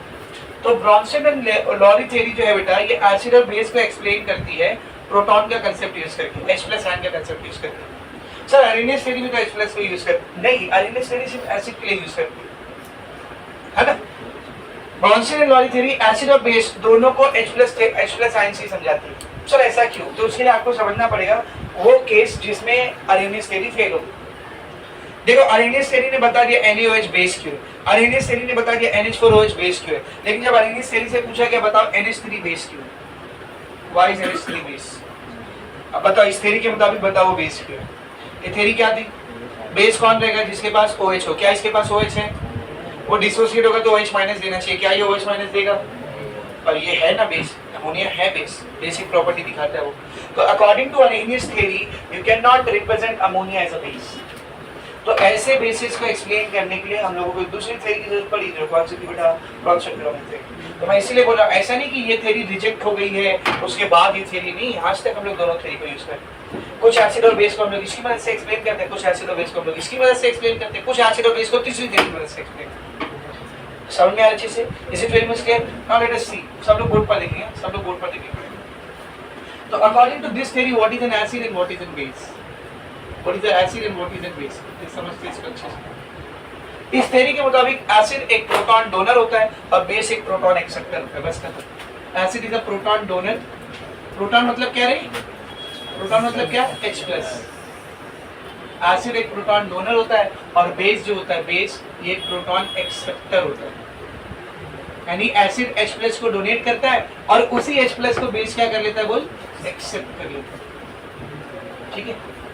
अभी एक एग्जांपल से समझाऊंगा तो आपको और अच्छे से समझेगा। सब लोग देखो जरा वहां पर क्या डेफिनेशन दी, ब्रॉन्स्टेड एंड लाउरी थ्योरी मिला। एसिड का डेफिनेशन पढ़ो क्या लिखा है, acid is a substance that donates proton to another substance. Acid एक ऐसा सब्सटेंस है जो किसी दूसरे सब्सटेंस को क्या करेगा, H+ को डोनेट करेगा, तो प्रोटॉन डोनर। सही लिखा मैंने, सही लिखा। बेस का क्या डेफिनेशन दिया देखो, base is a substance that accept a proton from another substance. एक ऐसा सब्सटेंस जो दूसरे सब्सटेंस से H+ को क्या करेगा, एक्सेप्ट करेगा, उसको बेस कहते हैं। तो वही तो मैंने इधर लिखा ना, प्रोटॉन एक्सेप्टर। सही है। Now let us understand this with the help of an example. इसको एक एग्जांपल की मदद से अंडरस्टैंड करते हैं। सब बोर्ड पर देखो, For example, we have got HCl reacting with ammonia NH3. ठीक है, अब आप सब जानते हो HCl क्या है, एसिड है या बेस है? एसिड है. Now we will try to understand it on the basis of Bronsted law theory. Ammonia क्या बेटा, एक बेस है. ये थ्योरी समझा पा रही थी कि अमोनिया बेस क्यों है, ये थ्योरी समझाएगी. देखो कैसे. असल में इन दोनों के बीच की रिएक्शन कैसी होती है. जब NH3 और आप HCl को रिएक्ट करते हो तो ये HCl से जो H+ है, ये HCl से जो H+ है, HCl से अलग होता है और अमोनिया को मिल जाता है. किसको मिल जाता है बोल? अमोनिया. तो बनेगा क्या देख, सबसे पहले HCl से H+ हट गया, कौन बचा? Cl-. कौन बचा बोल? Cl- प्लस ये H+ अमोनिया को मिल गया तो इधर बनेगा NH4+. इधर क्या बनेगा बोल? NH4+. Now can you see something? सब लोग देख सकते क्या? जरा यहाँ पर सब लोग ध्यान से देखना बेटा. HCl ने H+ को क्या करे? डोनेट किया. लेके जा, चल. ऐसा डोनेट किया उसने. तो जो H+ डोनर होता है कौन होता है? एसिड. तो according to Bronsted theory it is an acid. हाँ या ना? सही है. NH3 ने H+ को क्या किया? एक्सेप्ट किया. तो it is a proton acceptor. तो इस थ्योरी के मुताबिक ये क्या है बेटा बोलो? बेस है. तो HCl has donated a proton, that's why it is an acid. NH3 has accepted a proton, that's why it is a base. सबको एकदम अच्छे से समझा. Now I am asking you second question. HCl ने H+ को donate किया और खुद क्या बन गया वो? खुद क्या बन गया वो? HCl ने H+ को डोनेट किया और खुद इसका ट्रांसफॉर्मेशन किसमें हो गया बोल? किसमें कन्वर्ट हो गया ये? Cl-. किसमें कन्वर्ट हो गया बेटा? Cl-. NH3 ने H+ को एक्सेप्ट किया और खुद किसमें कन्वर्ट हो गया वो? NH4+. नाउ यहाँ पर डबल एरो लगा हुआ है, ध्यान दो. डबल एरो मतलब ये रिएक्शन सिर्फ फॉरवर्ड डायरेक्शन में नहीं हो रही है, ये रिएक्शन बैकवर्ड डायरेक्शन में हो रही है. तो जब आप पिक्चर को उल्टा कर देते हो, बैकवर्ड डायरेक्शन को देखने लगते हो, तो ये Cl- से ये NH4 है. अब रिएक्शन में क्या होने वाला है? अब रिएक्शन में क्या होने वाला है? NH4+ अपने H+ को वापस दे देगा किसको? Cl- को. ये H+ को देकर के वापस अमोनिया बन जाएगा. Cl- H+ को लेकर के क्या बन जाएगा? HCl. नाउ इधर भी एक एसिड और बेस है. सही है. NH4+ क्या कर रहे थे? प्रोटॉन को डोनेट कर रहा है. तो what is this? This is an acid. तो अगर मैं इसको एसिड 1 नाम देता तो इसको मैं एसिड 2 नाम देता. सही है. और Cl- ने H+ को क्या किया? एक्सेप्ट किया है. तो ये कौन है बेटा? एक्सेप्टर है. तो कौन है ये? बेस. इसका मतलब जब एक एसिड और बेस आपस में रिएक्ट करते हैं, एक H+ को डोनेट करता है, एक H+ को एक्सेप्ट करता है, तो जो दो नए केमिकल बनते हैं वो खुद भी क्या होते हैं? एक एसिड और बेस होते हैं. पहली बात समझ में आ रही?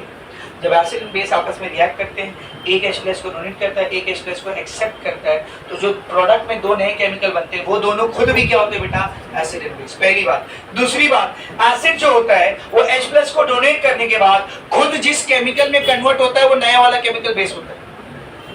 देख इधर एसिड कौन था? HCl. इसने H+ को डोनेट दिया. ये ब्लू वाली लाइन देख, किसमें कन्वर्ट हो गया वो? Cl- में, जो खुद कौन है? तो एसिड जो होता है वो H+ को डोनेट के बाद करने के बाद खुद एक ऐसे केमिकल में कन्वर्ट हो जाता है जो कौन है बेटा? बेस. सिमिलरली जो बेस होता है वो H+ को एक्सेप्ट करने के बाद खुद एक ऐसे केमिकल में कन्वर्ट हो जाता है जो खुद क्या बेटा? एक acid.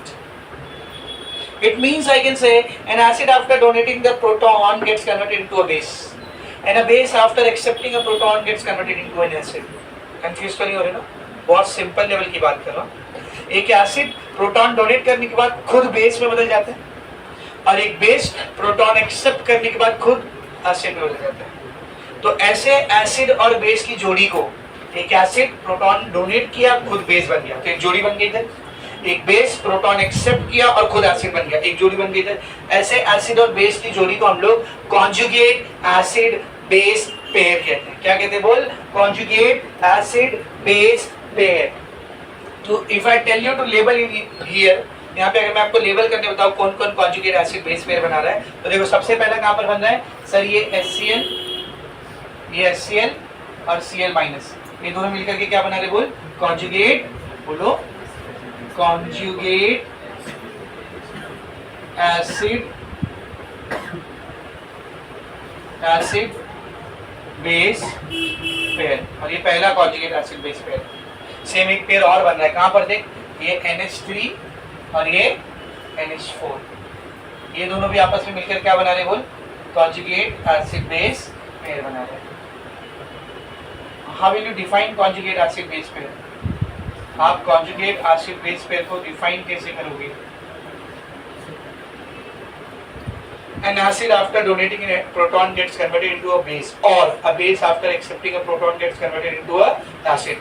Such a pair of acid and base is called as conjugate acid base pair. Simple. फिर एक बार बोलो, ध्यान से सुनो.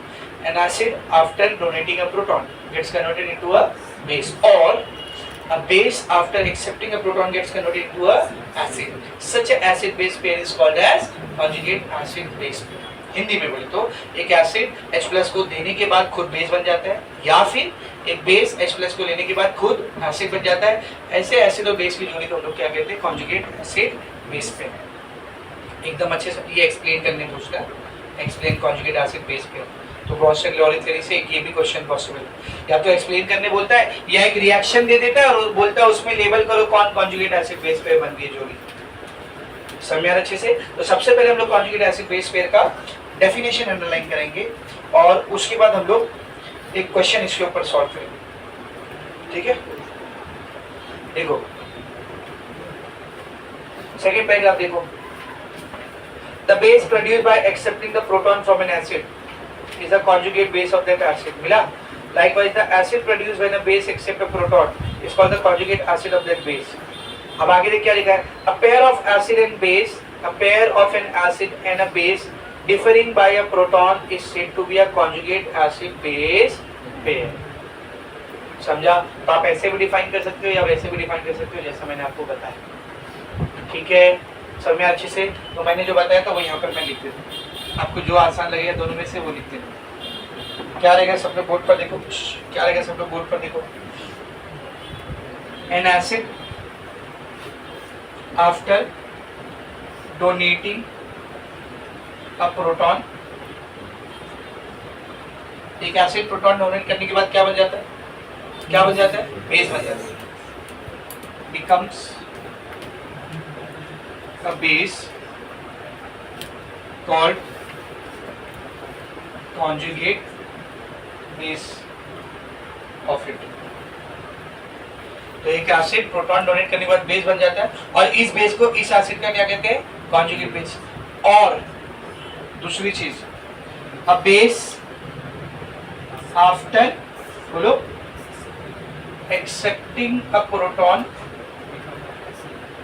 Becomes N acid called conjugate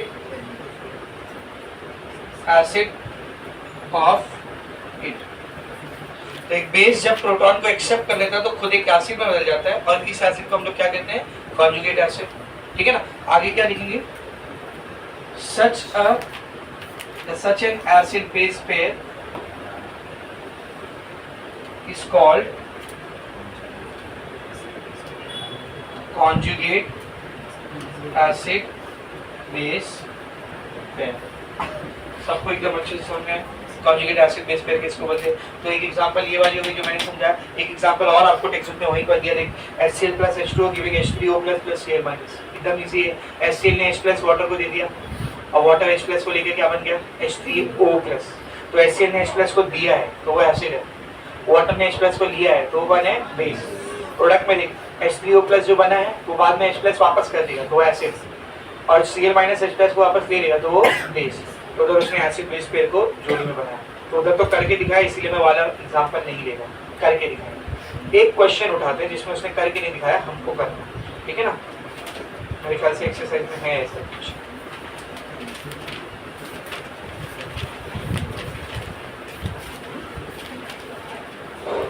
Yes. See the exercise if there is a question. Yes. Page number 62, question number 3 का 3.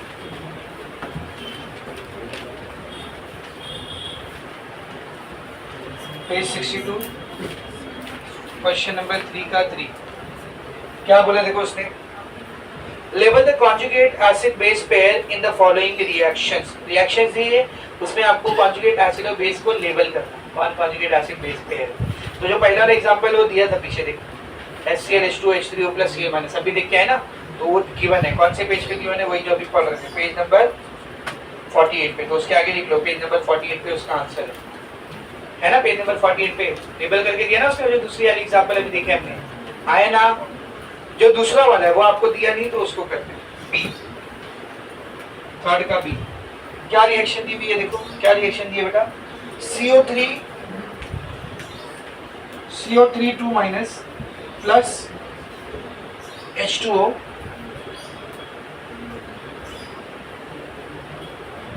OH minus plus SCO3 minus. तो carbonate ion water के साथ कंबाइन हो रहा है, एक हाइड्रोक्साइड आयन बना रहा है और एक बाइकार्बोनेट आयन बना रहा है, ठीक है ना। अब इसमें देखते हैं कौन सी रिएक्शन क्या हो रही है। ये H2O दिख रहा है, H2O। अभी जो काम करने जा रहा हूँ ये करने की जरूरत नहीं है, आप करना तो अभी पेंसिल से करना, सब लोग इधर ध्यान से देखो। इस H2O ने यहाँ पर क्या किया, 1H प्लस को लूज किया है, और इस H प्लस को एक्सेप्ट किसने किया बेटा, कार्बोनेट आयन। किसने, कार्बोनेट आयन।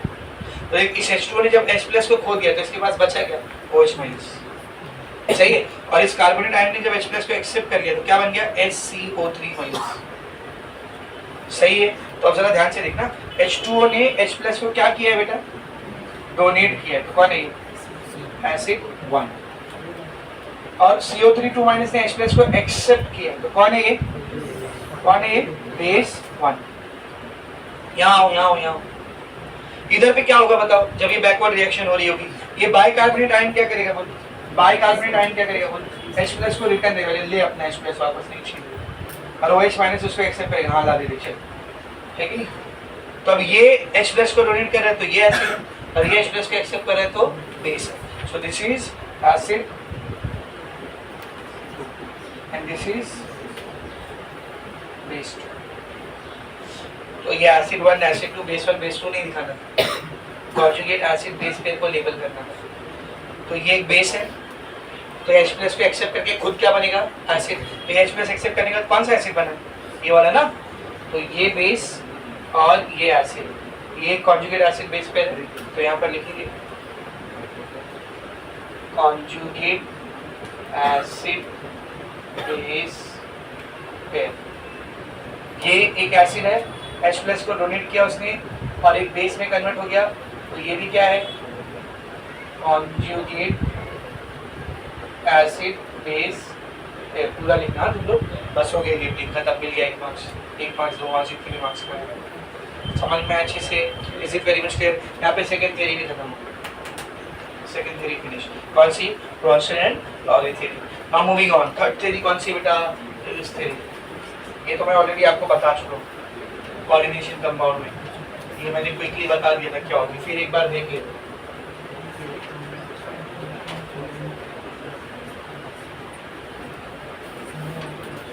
देखो, जिन एसिड और बेस को हम लोग अरेनियस थ्योरी से भी एक्सप्लेन नहीं कर सकते हैं, ब्रॉन्सन लॉरी थ्योरी से भी एक्सप्लेन नहीं कर सकते हैं, उन एसिड और बेस को एक्सप्लेन करने के लिए कौन सी थ्योरी आई बेटा, लुईस थ्योरी।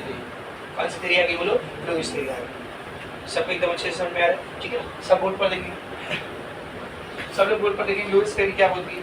तो according to Lewis theory, who is an acid and who is an base, इसको कैसे डिफाइन करेंगे। तो लुईस थ्योरी ना H प्लस की बात करती है ना OH माइनस की बात करती है। लुईस थ्योरी जो है वो लोन पेयर ऑफ इलेक्ट्रॉन की बात करती है। किसकी बात करती है वो, लोन पेयर ऑफ इलेक्ट्रॉन की। तो एसिड किसको बोलते हैं, एसिड वो सब्सटेंस रहेगा जो लोन पेयर ऑफ इलेक्ट्रॉन को एक्सेप्ट करता है। लोन पेयर ऑफ इलेक्ट्रॉन को क्या करता है वो, लोन पेयर ऑफ इलेक्ट्रॉन को एक्सेप्ट करता है, वो सब्सटेंस एसिड रहेगा। अब बेस वो सब्सटेंस रहेगा जो लोन पेयर ऑफ इलेक्ट्रॉन को क्या करेगा, डोनेट करेगा। तो जो लोन पेयर ऑफ इलेक्ट्रॉन को डोनेट करे वो बेस, और जो लोन पेयर ऑफ इलेक्ट्रॉन को एक्सेप्ट करे वो एसिड। याद करो जब हम लोग कोऑर्डिनेशन कंपाउंड पढ़ रहे थे, let's say this is the metal, this is the ligand. तो सेंट्रल मेटल एटम जो होता है वो पॉजिटिवली चार्ज होता है, जो शेयर है ना, पॉजिटिवली चार्ज मतलब उसके पास इलेक्ट्रॉन की डेफिशिएंसी होती है, कमी होती है। और जो लिगैंड्स होते हैं या तो नेगेटिवली चार्ज होते हैं या इनके पास बहुत सारा क्या होता है, याद कर, लोन पेयर होता है ना। तो जो लिगैंड्स होते हैं ये अपने इस लोन पेयर को, मेटल एटम को क्या करते हैं बेटा, डोनेट करते हैं, है ना। और एक बॉन्ड बनाते हैं, ये एरो वाली बॉन्ड, क्या बोलते हैं इस एरो वाली बॉन्ड को, बॉन्ड ही बोलते हैं, है ना। क्या बोलते हैं एरो वाली बॉन्ड को, कोऑर्डिनेट बॉन्ड। क्या बोलते हैं इस बॉन्ड को, कोऑर्डिनेट बॉन्ड, जिसमें दो के दोनों इलेक्ट्रॉन एक ही एटम देता है, दूसरा वाले एटम तो कुछ इलेक्ट्रॉन ही रहता है, ठीक है ना। तो यहाँ पर जो सेंट्रल मेटल एटम है, इसने लोन पेयर ऑफ इलेक्ट्रॉन को क्या किया है, एक्सेप्ट। तो ये एक लुईस एसिड है कि नहीं। और जो लिगैंड्स है, लिगैंड्स इन्होंने लोन पेयर ऑफ इलेक्ट्रॉन को क्या किया बेटा, डोनेट किए। तो ये लिगैंड्स जो है लुईस बेस। तो याद करो कोऑर्डिनेशन कंपाउंड का पहला लेक्चर, पहला पेज उसी उधरी मैंने आपको बताया था कि मेटल एक लुईस एसिड होता है, लुईस एसिड की तरह बिहेव करता है, और लिगैंड्स एक लुईस बेस की तरह बिहेव करते हैं। क्यों, समझा? Because ligands lone pair of electron को डोनेट कर रहे हैं और metal lone pair of electron को एक्सेप्ट कर रहे हैं। According to Lewis theory, the one who donates lone pair of electron is a base and the one who accept lone pair of electron is an acid. समझ में सबको अच्छे से? Definition देखो क्या दिया एसिड और बेस से, अंडरलाइन कर लो चाहिए तो। What is the definition given? See acid, any species that accepts a share in an electron pair is called Lewis acid. मिल गया same definition. any species that donate a share in an electron pair is called Lewis base. तो जो electron pair को accept करेगा acid, जो electron pair को donate करेगा वो base. समझा? दो एग्जांपल आपको दिए। पहली एग्जांपल है आपकी H प्लस NH3, ये दोनों मिलकर के NH4 बना रहे। H प्लस NH3 दोनों मिलकर के क्या बना रहे? NH4। इसको समझने के लिए आपको थोड़ा अच्छे से इसको देखना पड़ेगा। ये देखिए H प्लस है, इसके पास कोई भी इलेक्ट्रॉन नहीं, गरीब है, तभी तो उसके ऊपर पॉजिटिव चार्ज है ना। और ये NH3 कैसा रहेगा? अमोनिया, एक हाइड्रोजन इधर, एक हाइड्रोजन इधर, एक हाइड्रोजन इधर, हाइड्रोजन का एक इलेक्ट्रॉन, एक इलेक्ट्रॉन, एक इलेक्ट्रॉन। अमोनिया के पास होते हैं 5 इलेक्ट्रॉन, सॉरी नाइट्रोजन के पास 1 2 3 4 5। तो इधर बॉन्ड बन गई, इधर बॉन्ड बन गई, इधर बॉन्ड बन गई। एक लोड पर इसके पास क्या है बेटा? एक्स्ट्रा। तो ये हाइड्रोजन अमोनिया को देख रहा है, ये अमोनिया हाइड्रोजन को देख रहा है। हाइड्रोजन बेचारा गरीब, इलेक्ट्रॉन नहीं है उसके पास। नाइट्रोजन बेचारा अमीर, 2 इलेक्ट्रॉन है उसके पास। बोले ध्यान दे, रो मत, मैं हूं ना। क्या करेगा ये? अपना loan pair of electron hydrogen को डोनेट कर देगा। डोनेट इन द सेंस ये नहीं कि तो ले और घर जा, इधर ही खड़ रहे मेरे साथ, हम लोग बॉन्ड बना लेंगे डोनेट करने के बाद, है कि नहीं? तो ये हाइड्रोजन है, इधर देखिए हाइड्रोजन है, ये NH3 है, ये NH3 है, ठीक है ना? तो अमोनिया ने क्या किया बेटा? इलेक्ट्रॉन्स को डोनेट करके यहाँ पर कौन सी बॉन्ड बना लिया? बोल, कोऑर्डिनेट बॉन्ड बना लिया। तो जो कंपाउंड बनके तैयार हुआ है, दिस इज योर NH4+, का स्ट्रक्चर, अमोनियम आयन का स्ट्रक्चर। तो अब यहाँ पर अगर आप लोग नोटिस करोगे तो अमोनिया ने क्या किया है? देखो, लोन पेयर ऑफ इलेक्ट्रॉन को डोनेट किया है तो it will be a base, और H+ ने क्या किया? लोन पेयर ऑफ इलेक्ट्रॉन को एक्सेप्ट किया तो it will be an acid. समझा? One more example you have been given. See Lewis acid base की एक एग्जांपल और दिया आपको। सेकंड रिएक्शन क्या है? Second reaction BF3 + NH3, BF3 + NH3, ठीक है ना? Both are combining and forming BF3 NH3 bond. इधर ध्यान से देखो। तो सबसे पहले इसको देखो, बोरॉन ट्राइफ्लोराइड को देखो कैसा दिखेगा। ये बोरॉन, ये trifluoride, hydrogen, helium, lithium, beryllium, boron. Atomic number कितना? 5। पहले में 2, दूसरे में 3। तो बोरॉन के पास खाली लास्ट शेल में 3 ही इलेक्ट्रॉन होते हैं, और उसने बेचारे ने तीनों इलेक्ट्रॉन को यूज करके क्या कर लिया है? बॉन्ड बना लिया फ्लोरीन के साथ। तो इसके पास कोई भी इलेक्ट्रॉन बचा क्या? नहीं। पर अमोनिया में अब भी हमने देखा ये N, ये H, ये H, ये H, यहाँ पे लोन पेयर, एक लोन पेयर होता है ना अमोनिया के पास। अब इस अमोनिया ने देखा, बोरॉन भाई तुम्हारे पास इलेक्ट्रॉन है क्या? आओ, है तो बॉन्ड बना लेते। बोरॉन बोला भाई 3 था, तीनों फ्लोरीन ले चुके, कोई गुंजाइश नहीं है। तो अमोनिया बोला मेरे पास 2 है, don't worry, I will share it. तो ये लोन पेयर को डोनेट कर देगा, ठीक है? अब फिर दोनों के बीच में बॉन्ड बन जाएगी। ये बन गया बोरॉन ट्राइफ्लोराइड, ये बना दिया मैंने अमोनिया। इसने लोन पेयर को डोनेट करके इसके साथ बॉन्ड बनाया, तो यहाँ पर कौन सी बॉन्ड बन गई? Coordinate bond. तो ये वाला कंपाउंड है, समझा? अब इसमें देखो, अमोनिया क्या कर रहा है? लोन पेयर को डोनेट कर रहा है, it is a base. Boron trifluoride क्या कर रहा है? लोन पेयर को एक्सेप्ट कर रहा है, it is a Lewis acid. खत्म। ये हो गई आपकी Lewis theory of acid and base. एकदम अच्छे से सबको समझ में आया? किसी को भी डाउट है क्या? बोलो।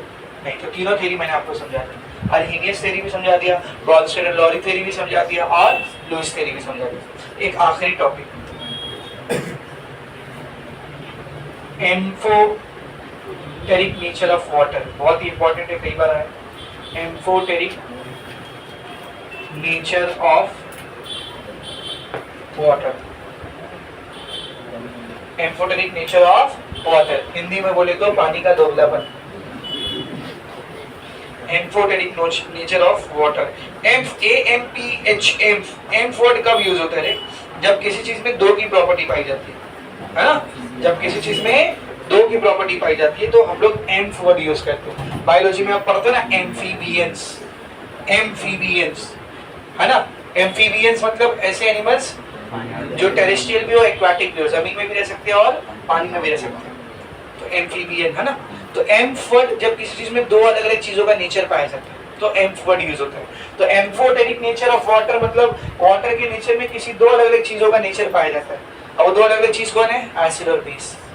वाटर समटाइम एसिड की तरह बिहेव करता है और समटाइम्स बेस की तरह बिहेव करता है, इसलिए हम लोग बोलते हैं वाटर का नेचर कैसा है? एम्फोटेरिक। वो सामने वाला देखता है, सामने वाला कौन है, उसको सामने वाला स्ट्रॉन्ग एसिड दिखेगा तो बोलेगा ठीक है मैं बेस, और सामने वाला स्ट्रॉन्ग बेस दिखेगा तो बोलेगा ना मैं एसिड। तो वाटर किसके साथ रिएक्ट कर रहा है उसके ऊपर डिपेंड करता है वो कैसा बिहेव करेगा। It can behave as an acid as well as an base, as a base. तो ये नेचर वाटर का क्या कहलाता है? बोल एम्फोटेरिक नेचर। जैसे अभी जो एग्जांपल हम लोग देख रहे थे, इस वाले एग्जांपल में वाटर ने किसकी तरह बिहेव किया? एसिड की तरह। लेकिन इससे पहले जो एग्जांपल टेक्स्ट बुक में सॉल्व करके दिखाया वाटर वाली, उसमें वाटर किसकी तरह बिहेव कर रहा है? बेस की तरह। देखना उसी पेज पे देख, लुईस थ्योरी के ऊपर देख, वाटर के नीचे क्या लिखा हुआ है? बेस। तो यहाँ वाटर एसिड की तरह बिहेव कर रहा है, वहाँ वाटर बेस की तरह बिहेव कर रहा है। देखना चाहिए तो आपको डाउट आना चाहिए था, एक में एसिड लिख दिया एक में बेस लिख दिया, ऐसा नहीं है। तो अब आ रहा है क्यों ऐसा हो रहा है? कहीं वाटर एसिड है कहीं वाटर बेस है, क्योंकि वाटर कैसा है? दोगुना है। नहीं ठीक क्या बोल रहे हो? वाटर एम्फोटेरिक है। कैसा बेटा? उसके पास एम्फोटेरिक नेचर है, वो दोनों बिहेवियर दिखा सकते हैं, एसिड का भी और बेस का भी। तो अगर आपसे कोई पूछे define amphoteric nature of water, आप कैसे डिफाइन करोगे? देखो डेफिनेशन एकदम सिंपल से दिया हुआ है। Water has the ability to act as an acid as well as a base, such behaviour is known as amphoteric nature. खत्म। वाटर के अंदर एक एबिलिटी होती है कि वो एक एसिड की तरह भी बिहेव कर सकता है और एक बेस की तरह भी बिहेव कर सकता है। वाटर के इसी नेचर को हम लोग क्या कहते हैं? बोलो एम्फोटेरिक नेचर कहते हैं। अंडरलाइन करिए, एग्जांपल देख लो, दो प्यारी सी एग्जांपल वहां पर लिखी हुई है। पहले उसने वाटर को रिएक्ट कराया है किसके साथ? NH3 के साथ, और फिर उसने वाटर को रिएक्ट कराया है किसके साथ? HCl के साथ। ठीक है, तो वाटर को अपने बाजू में एक बेस दिखा, ध्यान दो, वाटर को अपने बाजू में क्या दिखा है? बेस दिखा। तो एक खुद कैसा बिहेव करेगा? एसिड दिखा। देख कैसे वाटर बोलेगा ले भाई H+ ले ले मेरे से तू और खुश रहे। तो इसको H+ मिला तो ये क्या बन गया? बोल NH4+। क्या बन गया? NH4+। और यहाँ से H+ निकल गया तो ये क्या बन गया? OH-। Now just look at over here. Ammonia has accepted a proton, water has donated a proton.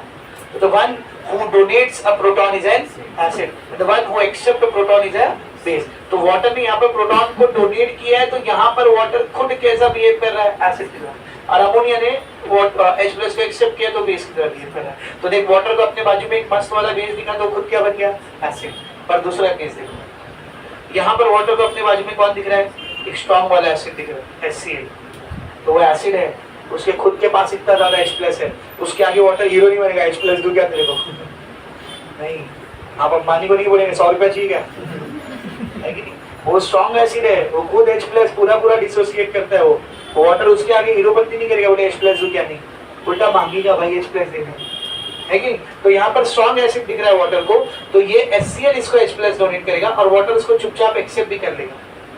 तो वाटर H+ को एक्सेप्ट करने के बाद क्या बन जाएगा? बोल H3O+ हाइड्रोनियम आयन, और HCl से H+ चलेगा तो वो क्या बन गया? Cl-। Now see look at over here, यहाँ पर HCl ने हाइड्रोजन को डोनेट किया है तो it is an acid. Now see, proton donor acid, और वाटर ने H+ को एक्सेप्ट किया तो it is acting as a base.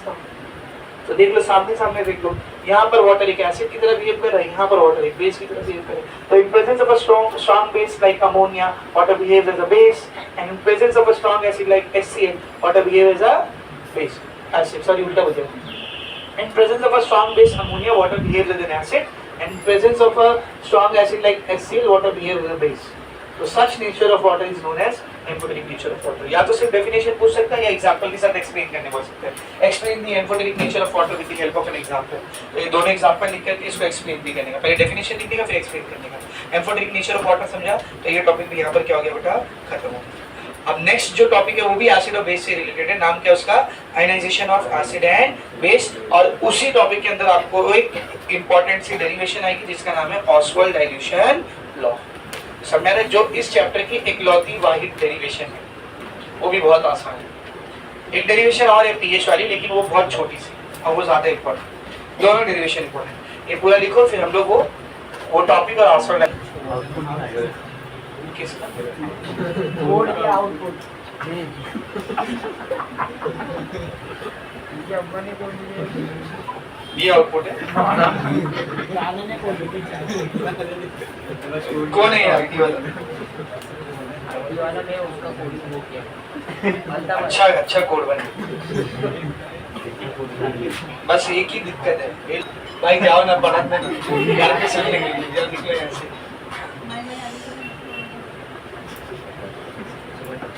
देखो नेक्स्ट टॉपिक क्या बेटा, ionization of acid and bases. और कुछ नहीं करने का अपने को, एसिड और बेस, वीक एसिड और वीक बेस की डिसोसिएशन जब हम लोग रिएक्शन लिखेंगे, ध्यान से सुनो, वीक एसिड और वीक बेस की जब डिसोसिएशन रिएक्शन लिखेंगे तो जाहिर सी बात है एक डबल एरो वाली रिएक्शन आएगी, यानी उधर इक्विलिब्रियम होगा या नहीं होगा। तो जब कहीं पर इक्विलिब्रियम होता है तो हम लोग इक्विलिब्रियम कांस्टेंट निकालते हैं ना, तो इन दोनों के लिए हमको इक्विलिब्रियम कांस्टेंट निकालना है। फर्क सिर्फ इतना है कि वीक एसिड और वीक बेस की जब इक्विलिब्रियम रिएक्शन लिख करके उसका इक्विलिब्रियम कांस्टेंट निकालते हैं तो उसको इक्विलिब्रियम कांस्टेंट नहीं बोलते, उसको डिसोसिएशन कांस्टेंट बोलते हैं। क्या बोलते बोलो? Dissociation constant. तो समझो मेरे पास एक वीक एसिड है, तो सबसे पहले हम लोग देख रहे हैं बेटा dissociation constant of weak acid, इसको दिखाते हैं के से, किससे दिखाते हैं इसको? के ए, ठीक है ना, dissociation constant of weak acid. तो समझो मेरे पास एक वीक एसिड है HA, एसिड का नाम क्या है बेटा? HA। ये HA कहाँ से आया वो समझो, वही एसिड है, टूटेगा तो H+ आयन देगा और एक अनायन देगा, तो उस अनायन को हम लोग क्या ले रहे हैं? A-, A4 अनायन, ठीक है, समझ में अच्छे से। तो मेरे पास एक एसिड है, क्या नाम है बेटा उसका? HA, और ये वीक एसिड है। कैसा एसिड है वो? वीक। तो टूटेगा जब ये डिसोसिएट होगा तो इधर डबल एरो दिखाएंगे ना, कौन से दो आयन बन गए बोल? H+ और A-। अब ये रिएक्शन कब तक करानी है हमको? जब तक क्या ना अटेन हो जाए? इक्विलिब्रियम। अब समझो इक्विलिब्रियम आ गया, एट इक्विलिब्रियम। इक्विलिब्रियम आने के बाद क्या होगा बताओ? जब इसका आप इक्विलिब्रियम कांस्टेंट निकालोगे तो क्या रहेगा? K = concentration of H, concentration of A- divided by concentration of HA। तो ये जो वैल्यू आती है इसको बोलते हैं dissociation constant of weak acid, इसको बोलते हैं dissociation constant of weak acid. Next one same निकालेंगे हम लोग, dissociation constant of weak base, dissociation constant of weak base, इसको Kb से दिखाते हैं। इसको किससे दिखाते बेटा? Kb से। तो dissociation constant of weak acid Ka, dissociation constant of weak base Kb। Weak base को कैसे लिखा जाता है? देखो जैसा वीक एसिड का हम लोग सिंबल यूज करते हैं Ha, ऐसे वीक बेस का हम लोग सिंबल यूज करते हैं BOH। क्या बोल? BOH। BOH मतलब इसमें OH ग्रुप है, जब ये टूटेगा एक तो OH- मिलेगा और एक कटायन मिलेगा जो है B+। समझा? जब ये ब्रेक डाउन करेगा, वीक है, डबल एरो दिखाएंगे, इधर एक B+ आएगा और एक OH- आएगा। तो सेम एट इक्विलिब्रियम, जब ये रिएक्शन इक्विलिब्रियम को पहुंच जाएगी तो हम लोग इस रिएक्शन का भी डिसोसिएशन कांस्टेंट निकालेंगे या इक्विलिब्रियम कांस्टेंट निकालेंगे। तो Kb will be equal to concentration of B+ into OH- divided by concentration of BOH। समझा अच्छे से? तो this is dissociation constant of weak base. तो अब देखो वहां पर उसने किया क्या है, सबसे पहले आपको वीक एसिड क्या होते हैं, वीक बेस क्या होते हैं वो बताया, कुछ एग्जांपल्स दिया वीक एसिड और वीक बेस की, और फिर ये दो टॉपिक समझाया। देखो ionization of acid and base, heading मेरी acid and base are classified as strong acid and strong base and weak acid and weak base on the basis of their extent of dissociation. कितना dissociate हुए, अगर ज्यादा dissociate होंगे तो strong acid strong base, कम dissociate होंगे तो weak acid weak base. सही है? देखो स्ट्रांग एसिड के बारे में आपको क्या दिया, टिपिकल स्ट्रांग एसिड्स आर, मिला, typical strong acids are HCl, HNO3, H2SO4, HBr and HI। Underline कर लो कुछ स्ट्रांग एसिड के नाम, याद रखना ये सब स्ट्रांग एसिड है, आगे काम आएगा आपको, इसी चैप्टर में आ गया। कौन कौन से स्ट्रांग एसिड है?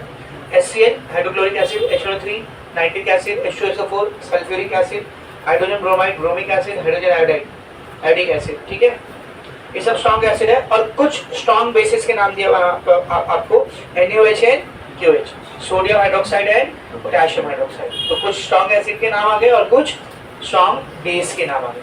अब कुछ वीक एसिड और कुछ वीक बेस के नाम दिया हुआ है, देखो दूसरी वाली जो रिएक्शन दी हुई है इसके नीचे देखो, note that HCOOH, HF, H2S are example of weak acid, मिला, HCOOH ये फॉर्मिक एसिड। कौन सा एसिड है बोल? Formic acid. कौन सा एसिड बेटा? फॉर्मिक एसिड, ठीक है ना। किस में पाया जाता है फॉर्मिक एसिड मालूम है? फॉर्मिक एसिड किस में पाया जाता है मालूम? It is found in the bodies of ants. चींटियां रहती है, चींटियां, एंट्स, उनकी बॉडी में ये एसिड पाया जाता है। अगर कभी खाओगे तो वो भी खट्टी लगेगी। ऐसे छीछा मत करो। सर ये बोलता हाँ खट्टी लगती है। हाँ खाए रहेगा उससे कभी। ऐसा कैसा कभी कभी अपन देखते नहीं, वो चिली फ्लेक्स की तरफ दिखती है ना, पिज्जा पे चिली फ्लेक्स पड़ते ना वैसे। और ऐसा छीछा मत करो, चाइनीज लोग उसको नमक के तौर पे यूज करते हैं। मस्ती कर रहे हो रे, सीरियस क्या हो रही? आगे देख, formic acid, HF hydrogen fluoric acid है ना, H2H, और एक एग्जांपल चाहिए तो उसमें लिख लो CH3COH एसिडिक एसिड है ना। ये सब वीक एसिड है। ये सब कौन से एसिड है बेटा? वीक। और कुछ वीक बेस के भी नाम दिया हुआ है वहां पर। कौन से देख? FeOH थ्राइस, COH ट्वाइस, मिला, ferrous hydroxide, copper hydroxide etcetera. These are example of weak bases. उसका नेक्स्ट हेडिंग क्या देख? Ionization of acid and base, weak acid and weak base. तो वहां पे देखो आपको ये दो रिएक्शन मिल जाएगी और Ka और Kb मिल जाएगा, Ka और Kb। तो ये Ka और Kb इन दोनों को क्या बोलते हैं बोल? Dissociation constant. क्या बोलते हैं बोल? Dissociation constant. A बोले तो फॉर एसिड, वीक एसिड, और B बोले तो फॉर वीक बेस। तो अगर आपसे कोई पूछे डिफाइन डिसोसिएशन कांस्टेंट, तो उसको डिफाइन कैसे करेंगे? तो वही डेफिनेशन वहां पर दिए, देखो लास्ट में एकदम लिखा है ना, the dissociation constant of a weak acid or a weak base is defined as the equilibrium constant for dissociation equilibrium of weak acid or weak base। Simple. Week acid और वीक बेस का जब reaction लिख करके equilibrium पे equilibrium constant निकालेंगे तो वही equilibrium constant ही यहाँ पर क्या कहलाता है? Dissociation constant. खत्म। कितना सिंपल डेफिनेशन दिया। वीक एसिड और वीक बेस के इक्विलिब्रियम रिएक्शन की जब इक्विलिब्रियम कांस्टेंट की वैल्यू निकाली जाती है तो वही इक्विलिब्रियम कांस्टेंट वीक एसिड और वीक बेस का क्या कहलाता है? Dissociation constant. बात खत्म, सिंपल ही। तो that is the definition, this is the example how to calculate. सबको एकदम अच्छे समझा। Now moving on to a very important topic that is Ostwald dilution law.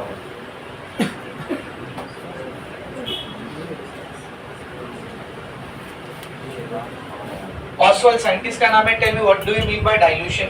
Dilution का मतलब क्या होता है? डाइल्यूशन मतलब डाइल्यूट करना। डाइल्यूट करना मतलब वॉल्यूम बढ़ाना, और वॉल्यूम बढ़ाना मतलब वाटर ऐड करना। तो डाइल्यूशन करना मतलब सॉल्यूशन में पानी डालना, सॉल्यूशन में पानी डालना। तो डाइल्यूशन करने का मतलब है सॉल्यूशन को डाइल्यूट करें हम लोग, उसका वॉल्यूम बढ़ा दें। कैसे? पानी डाल के। अच्छा, कॉन्सेंट्रेशन, मोलारिटी। मोलारिटी का फॉर्मूला होता है number of mole of solid divided by volume of solution. तो अगर वॉल्यूम को बढ़ाओगे तो कॉन्सेंट्रेशन क्या होगा? घटेगा। तो डाइल्यूशन करने पर वॉल्यूम बढ़ता है पर कॉन्सेंट्रेशन क्या हो जाता है? वो घट जाता है। तो डाइल्यूशन जब मैं आपके सामने बोलता हूँ तो आपके माइंड में तीन चीजें क्लिक होना चाहिए। वॉल्यूम बढ़ेगा, कॉन्सेंट्रेशन कम होगा, पानी आएगा।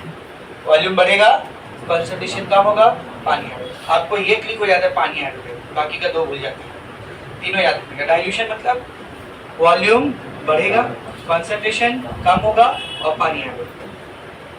तो ऑसवाल्ड डाइल्यूशन लॉ है, क्या है देखते हैं। देखो यूजुअली हम लोग किसी भी लॉ को कैसे पढ़ते हैं? पहले उसका स्टेटमेंट समझते हैं, उसके बाद उसको डिराइव करते हैं, प्रूफ करते हैं। इधर हम लोग उल्टा करेंगे। पहले हम लोग इधर ऑसवाल्ड डाइल्यूशन लॉ को प्रूफ करेंगे, प्रूफ करने के बाद उसका स्टेटमेंट देखेंगे क्या है। और ऑसवाल्ड डाइल्यूशन लॉ को हम लोग पहले जो प्रूफ करें, जो डेरिवेशन करें, दो डेरिवेशन, एक वीक एसिड की, एक वीक बेस की, दोनों एग्जैक्टली सेम है।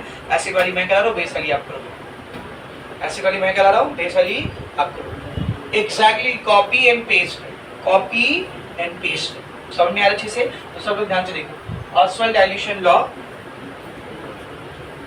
पहले करते वीक एसिड, पहले किस लिए करते बेटा? Weak acid for weak acid. क्या करना है सब बोर्ड पर लेंगे। पहले डेरिवेशन कर लेते हैं, फॉर्मूला निकाल लेते हैं, फिर देखते हैं क्या है ऑसवाल्ड डाइल्यूशन लॉ का स्टेटमेंट। ठीक है ना? सब बोर्ड पर देखिए बेटा। कंसीडर 1 मोल, कितना mole? So this you have been given number of mole. ये अपने को क्या दिया बोल? Number of mole. तो नंबर ऑफ मोल हमने कितना लिया है? 1 मोल। याद रखना स्टेटमेंट में भी ये चीज आएगी, 1 मोल। कितना नंबर ऑफ मोल लेना है इलेक्ट्रोलाइट का? 1 मोल। तो consider 1 mole of a weak acid HA। Acid कौन सा लिया बेटा मैंने? वीक एसिड लिया, नाम क्या दीजिए उसको? लेट से HA। ठीक है ना? Dissolve in V volume of solution. उसको डिसॉल्व करके सॉल्यूशन बनाए, कितने वॉल्यूम का? V volume. कितने वॉल्यूम का? तो first you tell me what will be the concentration of solution. Concentration of solution C will be, concentration को किससे दिखा रहा हूं मैं? C का फॉर्मूला क्या होता है? Number of mole of solute divide by volume of solution. Molarity क्या होती है? Number of mole of solute divide by volume of solution. सब पढ़ा आपको सॉल्यूशन चैप्टर, ठीक है. नंबर ऑफ मोल यहाँ पे कितना है? 1. तो C कितना आ जाएगा बोल? 1/V. तो सबसे पहले मुझे पता चल गया C की वैल्यू यहाँ पर क्या है बोल? 1/V. अब आगे कुछ करते हैं. कौन सा एसिड लिए, स्ट्रांग लिया वीक लिए? वीक लिए. स्ट्रांग होता तो उसका डिसोसिएशन कितना होता? कंप्लीट. तो अल्फा की वैल्यू कितनी रहती है? 1. और ये वीक है, तो जब वीक है तो अल्फा की वैल्यू 1 रहेगी क्या? कैसे रहेगी? वेरी स्मॉल, 1 से काफी छोटी रहेगी, है कि नहीं? तो हम लोग क्या लिखेंगे? लेट द डिसोसिएशन कांस्टेंट या डिग्री ऑफ डिसोसिएशन भी लिख सकते हैं. Sorry, let the degree of dissociation of HA is alpha. degree of dissociation क्या है बेटा? अल्फा. degree of dissociation क्या है बोल? अल्फा. तो अब यहाँ पर मैं रिएक्शन लिख रहा हूँ, सब लोग ध्यान से देखना. ये HA है, वीक एसिड, ब्रेक डाउन करेगा क्या बनेगा बोल? H plus A minus. तो पहले यहाँ पर लिखता हूँ मैं initial number of mole. Initial number of mole. Initially किसका कितना नंबर ऑफ मोल मौजूद है? तो HA का कितना नंबर ऑफ मोल लिए थे हम लोग? 1 ना. HA का कितना नंबर ऑफ मोल लिए थे? 1. तो इनिशियली HA का कितना नंबर ऑफ मोल रहेगा बोल? 1 रहेगा. ये दोनों अभी बने भी नहीं, तो इनका नंबर ऑफ मोल कितना ले लेंगे? 0 0. ठीक है. Then number of mole at equilibrium. Number of mole at equilibrium. अब जब इक्विलिब्रियम में रिएक्शन पहुंचेगी तो थोड़ा बहुत HA H प्लस और A माइनस में टूट चुका रहेगा, तो उसका कितना नंबर ऑफ मोल रहेगा वो इंपॉर्टेंट है. तो सब बोर्ड पर देखो और याद करो. अल्फा का फॉर्मूला क्या था? Number of mole dissociated. याद है? Number of mole dissociated divided by total number of, या फिर ओरिजिनल नंबर ऑफ मोल. इधर अल्फा को ऐसे रहने दो, नंबर ऑफ मोल डिसोसिएटेड को भी ऐसे रहने दो, नंबर ऑफ मोल डिसोसिएटेड इसको भी ऐसे रहने दो. नंबर ऑफ मोल लिया कितना था हमने ओरिजिनली? 1. तो बेटा नंबर ऑफ मोल डिसोसिएटेड कितना रहेगा? अरे बोलना. अपॉन के नीचे माने छोड़ उसको, हटा दे. क्या हुआ? अल्फा. यानी डिसोसिएशन के बाद कितना नंबर ऑफ मोल बचा रहेगा? अल्फा मोल. कितना नंबर ऑफ मोल बचा रहेगा? अल्फा. हमने जानबूझ के इसको 1 लिया था ताकि वो अल्फा बचे. समझ अच्छे से. तो डिसोसिएशन के बाद इसका कितना नंबर ऑफ मोल रहेगा? अल्फा. और इसका भी कितना रहेगा? अल्फा. यानी समझो अगर 10 मोल HA मैंने लिया था तो 10 मोल में से 8 मोल HA बचा, बाकी का 2 मोल किधर गया? टूट गया. क्या बन गया वो टूट करके? 2 मोल H plus 2 mole A minus. समझा? तो ये 1 मोल में से अल्फा अल्फा ये दोनों बन गए. मुझे बताना ये बचेगा कितना फिर? ये ओरिजिनली कितना था रे? 1. उसमें से अल्फा मोल अलग हो गया ना, तो बचा कितना? ये 1 minus alpha. Easy easy easy easy. समझे सबको अच्छे से? ये देखिए ध्यान से समझ. ये 10 मोल HA था, ऐसा समझे. देखो ऐसा नहीं समझोगा, ऐसा समझो. मेरे को पता है तुम्हारे चेहरे बता रहे. ध्यान से देखो. ये 10 मोल HA था मेरे पास, इसमें से समझ 8 मोल जिद्दी है, हट भाग मेरा कुछ नहीं कर सकता. 2 मोल डरपोक है, कर ले बेटा जो करना है. तो ये 8 मोल है अनडिसोसिएटेड. क्या है बोल? अनडिसोसिएटेड. ये 2 मोल है डिसोसिएटेड. तो ये बेचारा करीब डिसोसिएट होगा ना, तो डिसोसिएट होगी क्या बनाएंगे? H प्लस और A माइनस. तो 2 HA जब टूटेगा तो 2 H प्लस और 2 A माइनस बनाएंगे. अरे तभी तो बैलेंसिंग होगी ना. 2 HA टूट रहा है तो 2 H प्लस और 2 A माइनस बनाएंगे. तो 10 में से 2 मोल ये बन गया, बचा कुछ 8 ये. सही है? तो 1 में से अल्फा अल्फा ये बच गया, बचा कुछ 1 माइनस अल्फा. जैसा 10 में से 2 मोल ये बन गया, तो 10 माइनस 2 8. 10 माइनस 4 मत करना. ये जो 2 बने इसी 2 से टूटकर बने हैं, तो असल में ये हो रहा है 10 माइनस 2 8. तो उसी तरह ये 1 मोल जो HA है इसमें से अल्फा मोल HA हो गया गरीब कमजोर वाला, और 1 माइनस अल्फा मोल HA अलग हो गया. ये जिद्दी है, बोले मेरा कुछ नहीं कर सकते हो आप, है कि नहीं? अब ये जो अल्फा HA टूट के अल्फा H अल्फा A बना लिया. तो देख H कितना बना? अल्फा. A कितना बना? अल्फा. बिना टूटा हुआ HA कितना बचा? Minus alpha. अभी समझा? Is it very much clear? तो at equilibrium number of mole इतना रहेगा. ये हो गया नंबर ऑफ मोल. अब अगर नंबर ऑफ मोल निकाल लिए तो कॉन्सेंट्रेशन भी निकाल ले. नंबर ऑफ मोल निकाल ली है तो कॉन्सेंट्रेशन भी निकाल लेते हैं। तो सब लोग ध्यान से देखना बेटा, concentration eight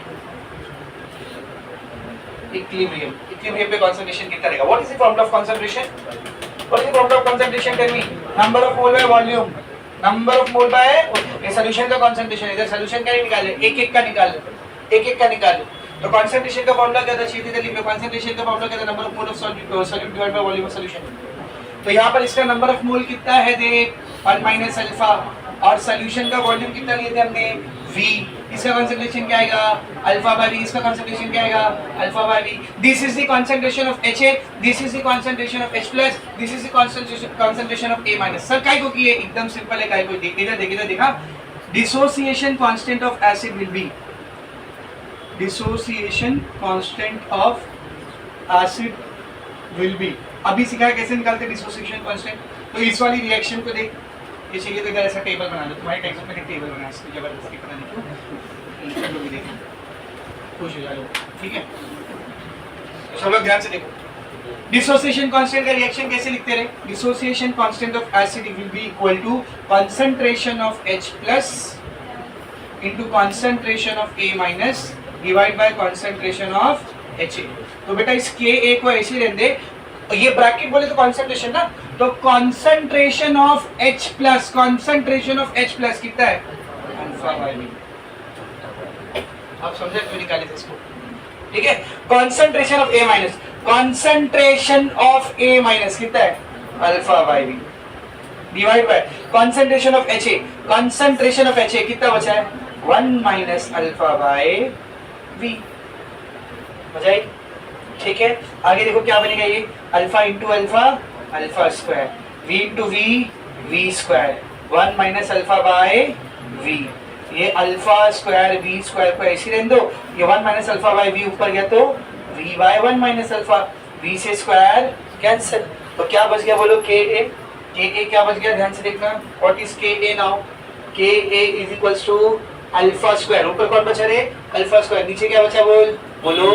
v into 1 minus alpha, v into 1 minus alpha, but one more thing, since Ha is a weak acid, Ha कैसा एसिड है? therefore alpha will be, weak acid का अल्फा कैसा रहता है? very small। याद है weak acid का alpha कैसा रहता है? very small। आज शुरुआत इसी से की हमने, है ना? very small बोले तो अल्फा की वैल्यू 1 से काफी छोटी रहेगी। तो एक नंबर है 1, उसमें से 1 से काफी छोटा नंबर समझो माइनस कर लो, आंसर जो भी आएगा अप्रोक्सीमेटली 1 आएगा। इसका मतलब 1 minus alpha will B approximately, नहीं समझा क्या? 1 में से 0.0002 निकालोगे तो आंसर कितना आएगा बोल? कितना आएगा बोल? 0.999998, विच इज अप्रोक्सीमेटली 1। तो अगर अल्फा बहुत छोटा है बेटा तो 1 माइनस अल्फा को हम लोग क्या ले सकते हैं? 1 ले सकते हैं। तो बताओ Ka का वैल्यू अब क्या हो जाएगा बोलो? Ka will be alpha square bye v into 1, that is Ka will be alpha square bye v। Ka will be alpha square bye v, एक तो ये लिख सकता हूं मैं, या फिर Ka will be alpha square, ये बाय v को सरका के लिख दे बाजू में, तो ऊपर कुछ नहीं तो क्या बचा? 1। What is c? 1 by v।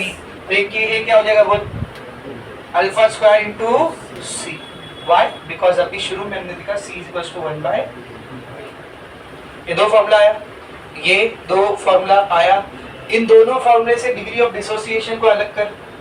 यहाँ से देखिए v इधर आके क्या करेगा? मल्टीप्लाई करेगा, वहां बचा कौन? अल्फा स्क्वायर, अल्फा को इधर ही रहते, स्क्वायर उधर जाएगा तो square root of k into v। यहाँ से कर क्या आएगा बोल? अल्फा विल बी, ये c इधर आके क्या करेगा? डिवाइड, स्क्वायर को उधर भेजेंगे तो square root of Ka by c।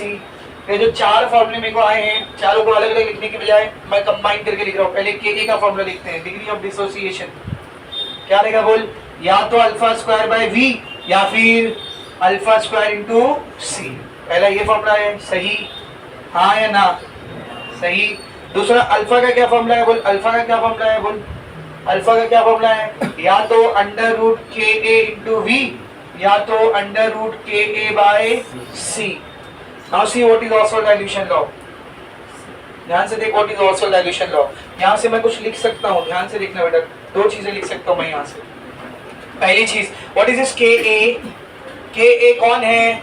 Dissociation, dissociation constant, dissociation ये कौन है? कांस्टेंट। ये कांस्टेंट ये इक्वल टू हटाओगे तो प्रोपोर्शनैलिटी आएगी, तो क्या बन जाएगा? Alpha is directly proportional to. ये क्या है? अल्फा अल्फा नहीं, अगले स्टेप में पता चला लिख दिया अल्फा अल्फा अल्फा स्क्वायर। ये अल्फा है, ये अल्फा है और ये प्रोपोर्शनल है, ठीक है ना? प्लीज हाँ, दोनों में डिफरेंस है, देयर इज अ डिफरेंस, ठीक है? तो alpha is directly proportional to, ये कांस्टेंट हट गया, क्या बचा रे? Square root of v। या तो ऐसे लिख सकता हूँ या और कैसे लिख सकता हूँ बोल?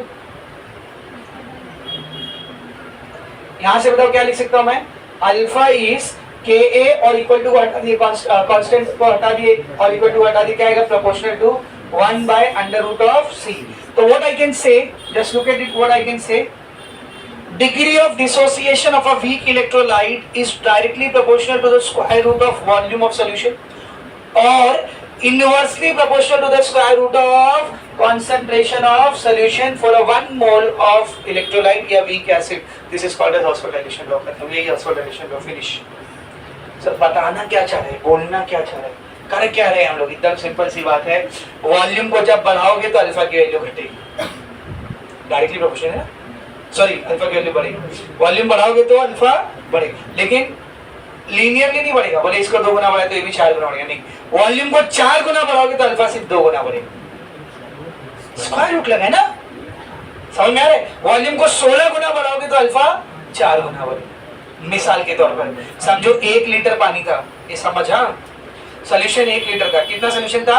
1 लीटर, तो 2% डिसोसिएशन हो रहा था। कितना डिसोसिएशन हो रहा था? 2%। मैंने सोल्यूशन को 1 लीटर से 4 लीटर कर दिया, कितना गुना बढ़ाया?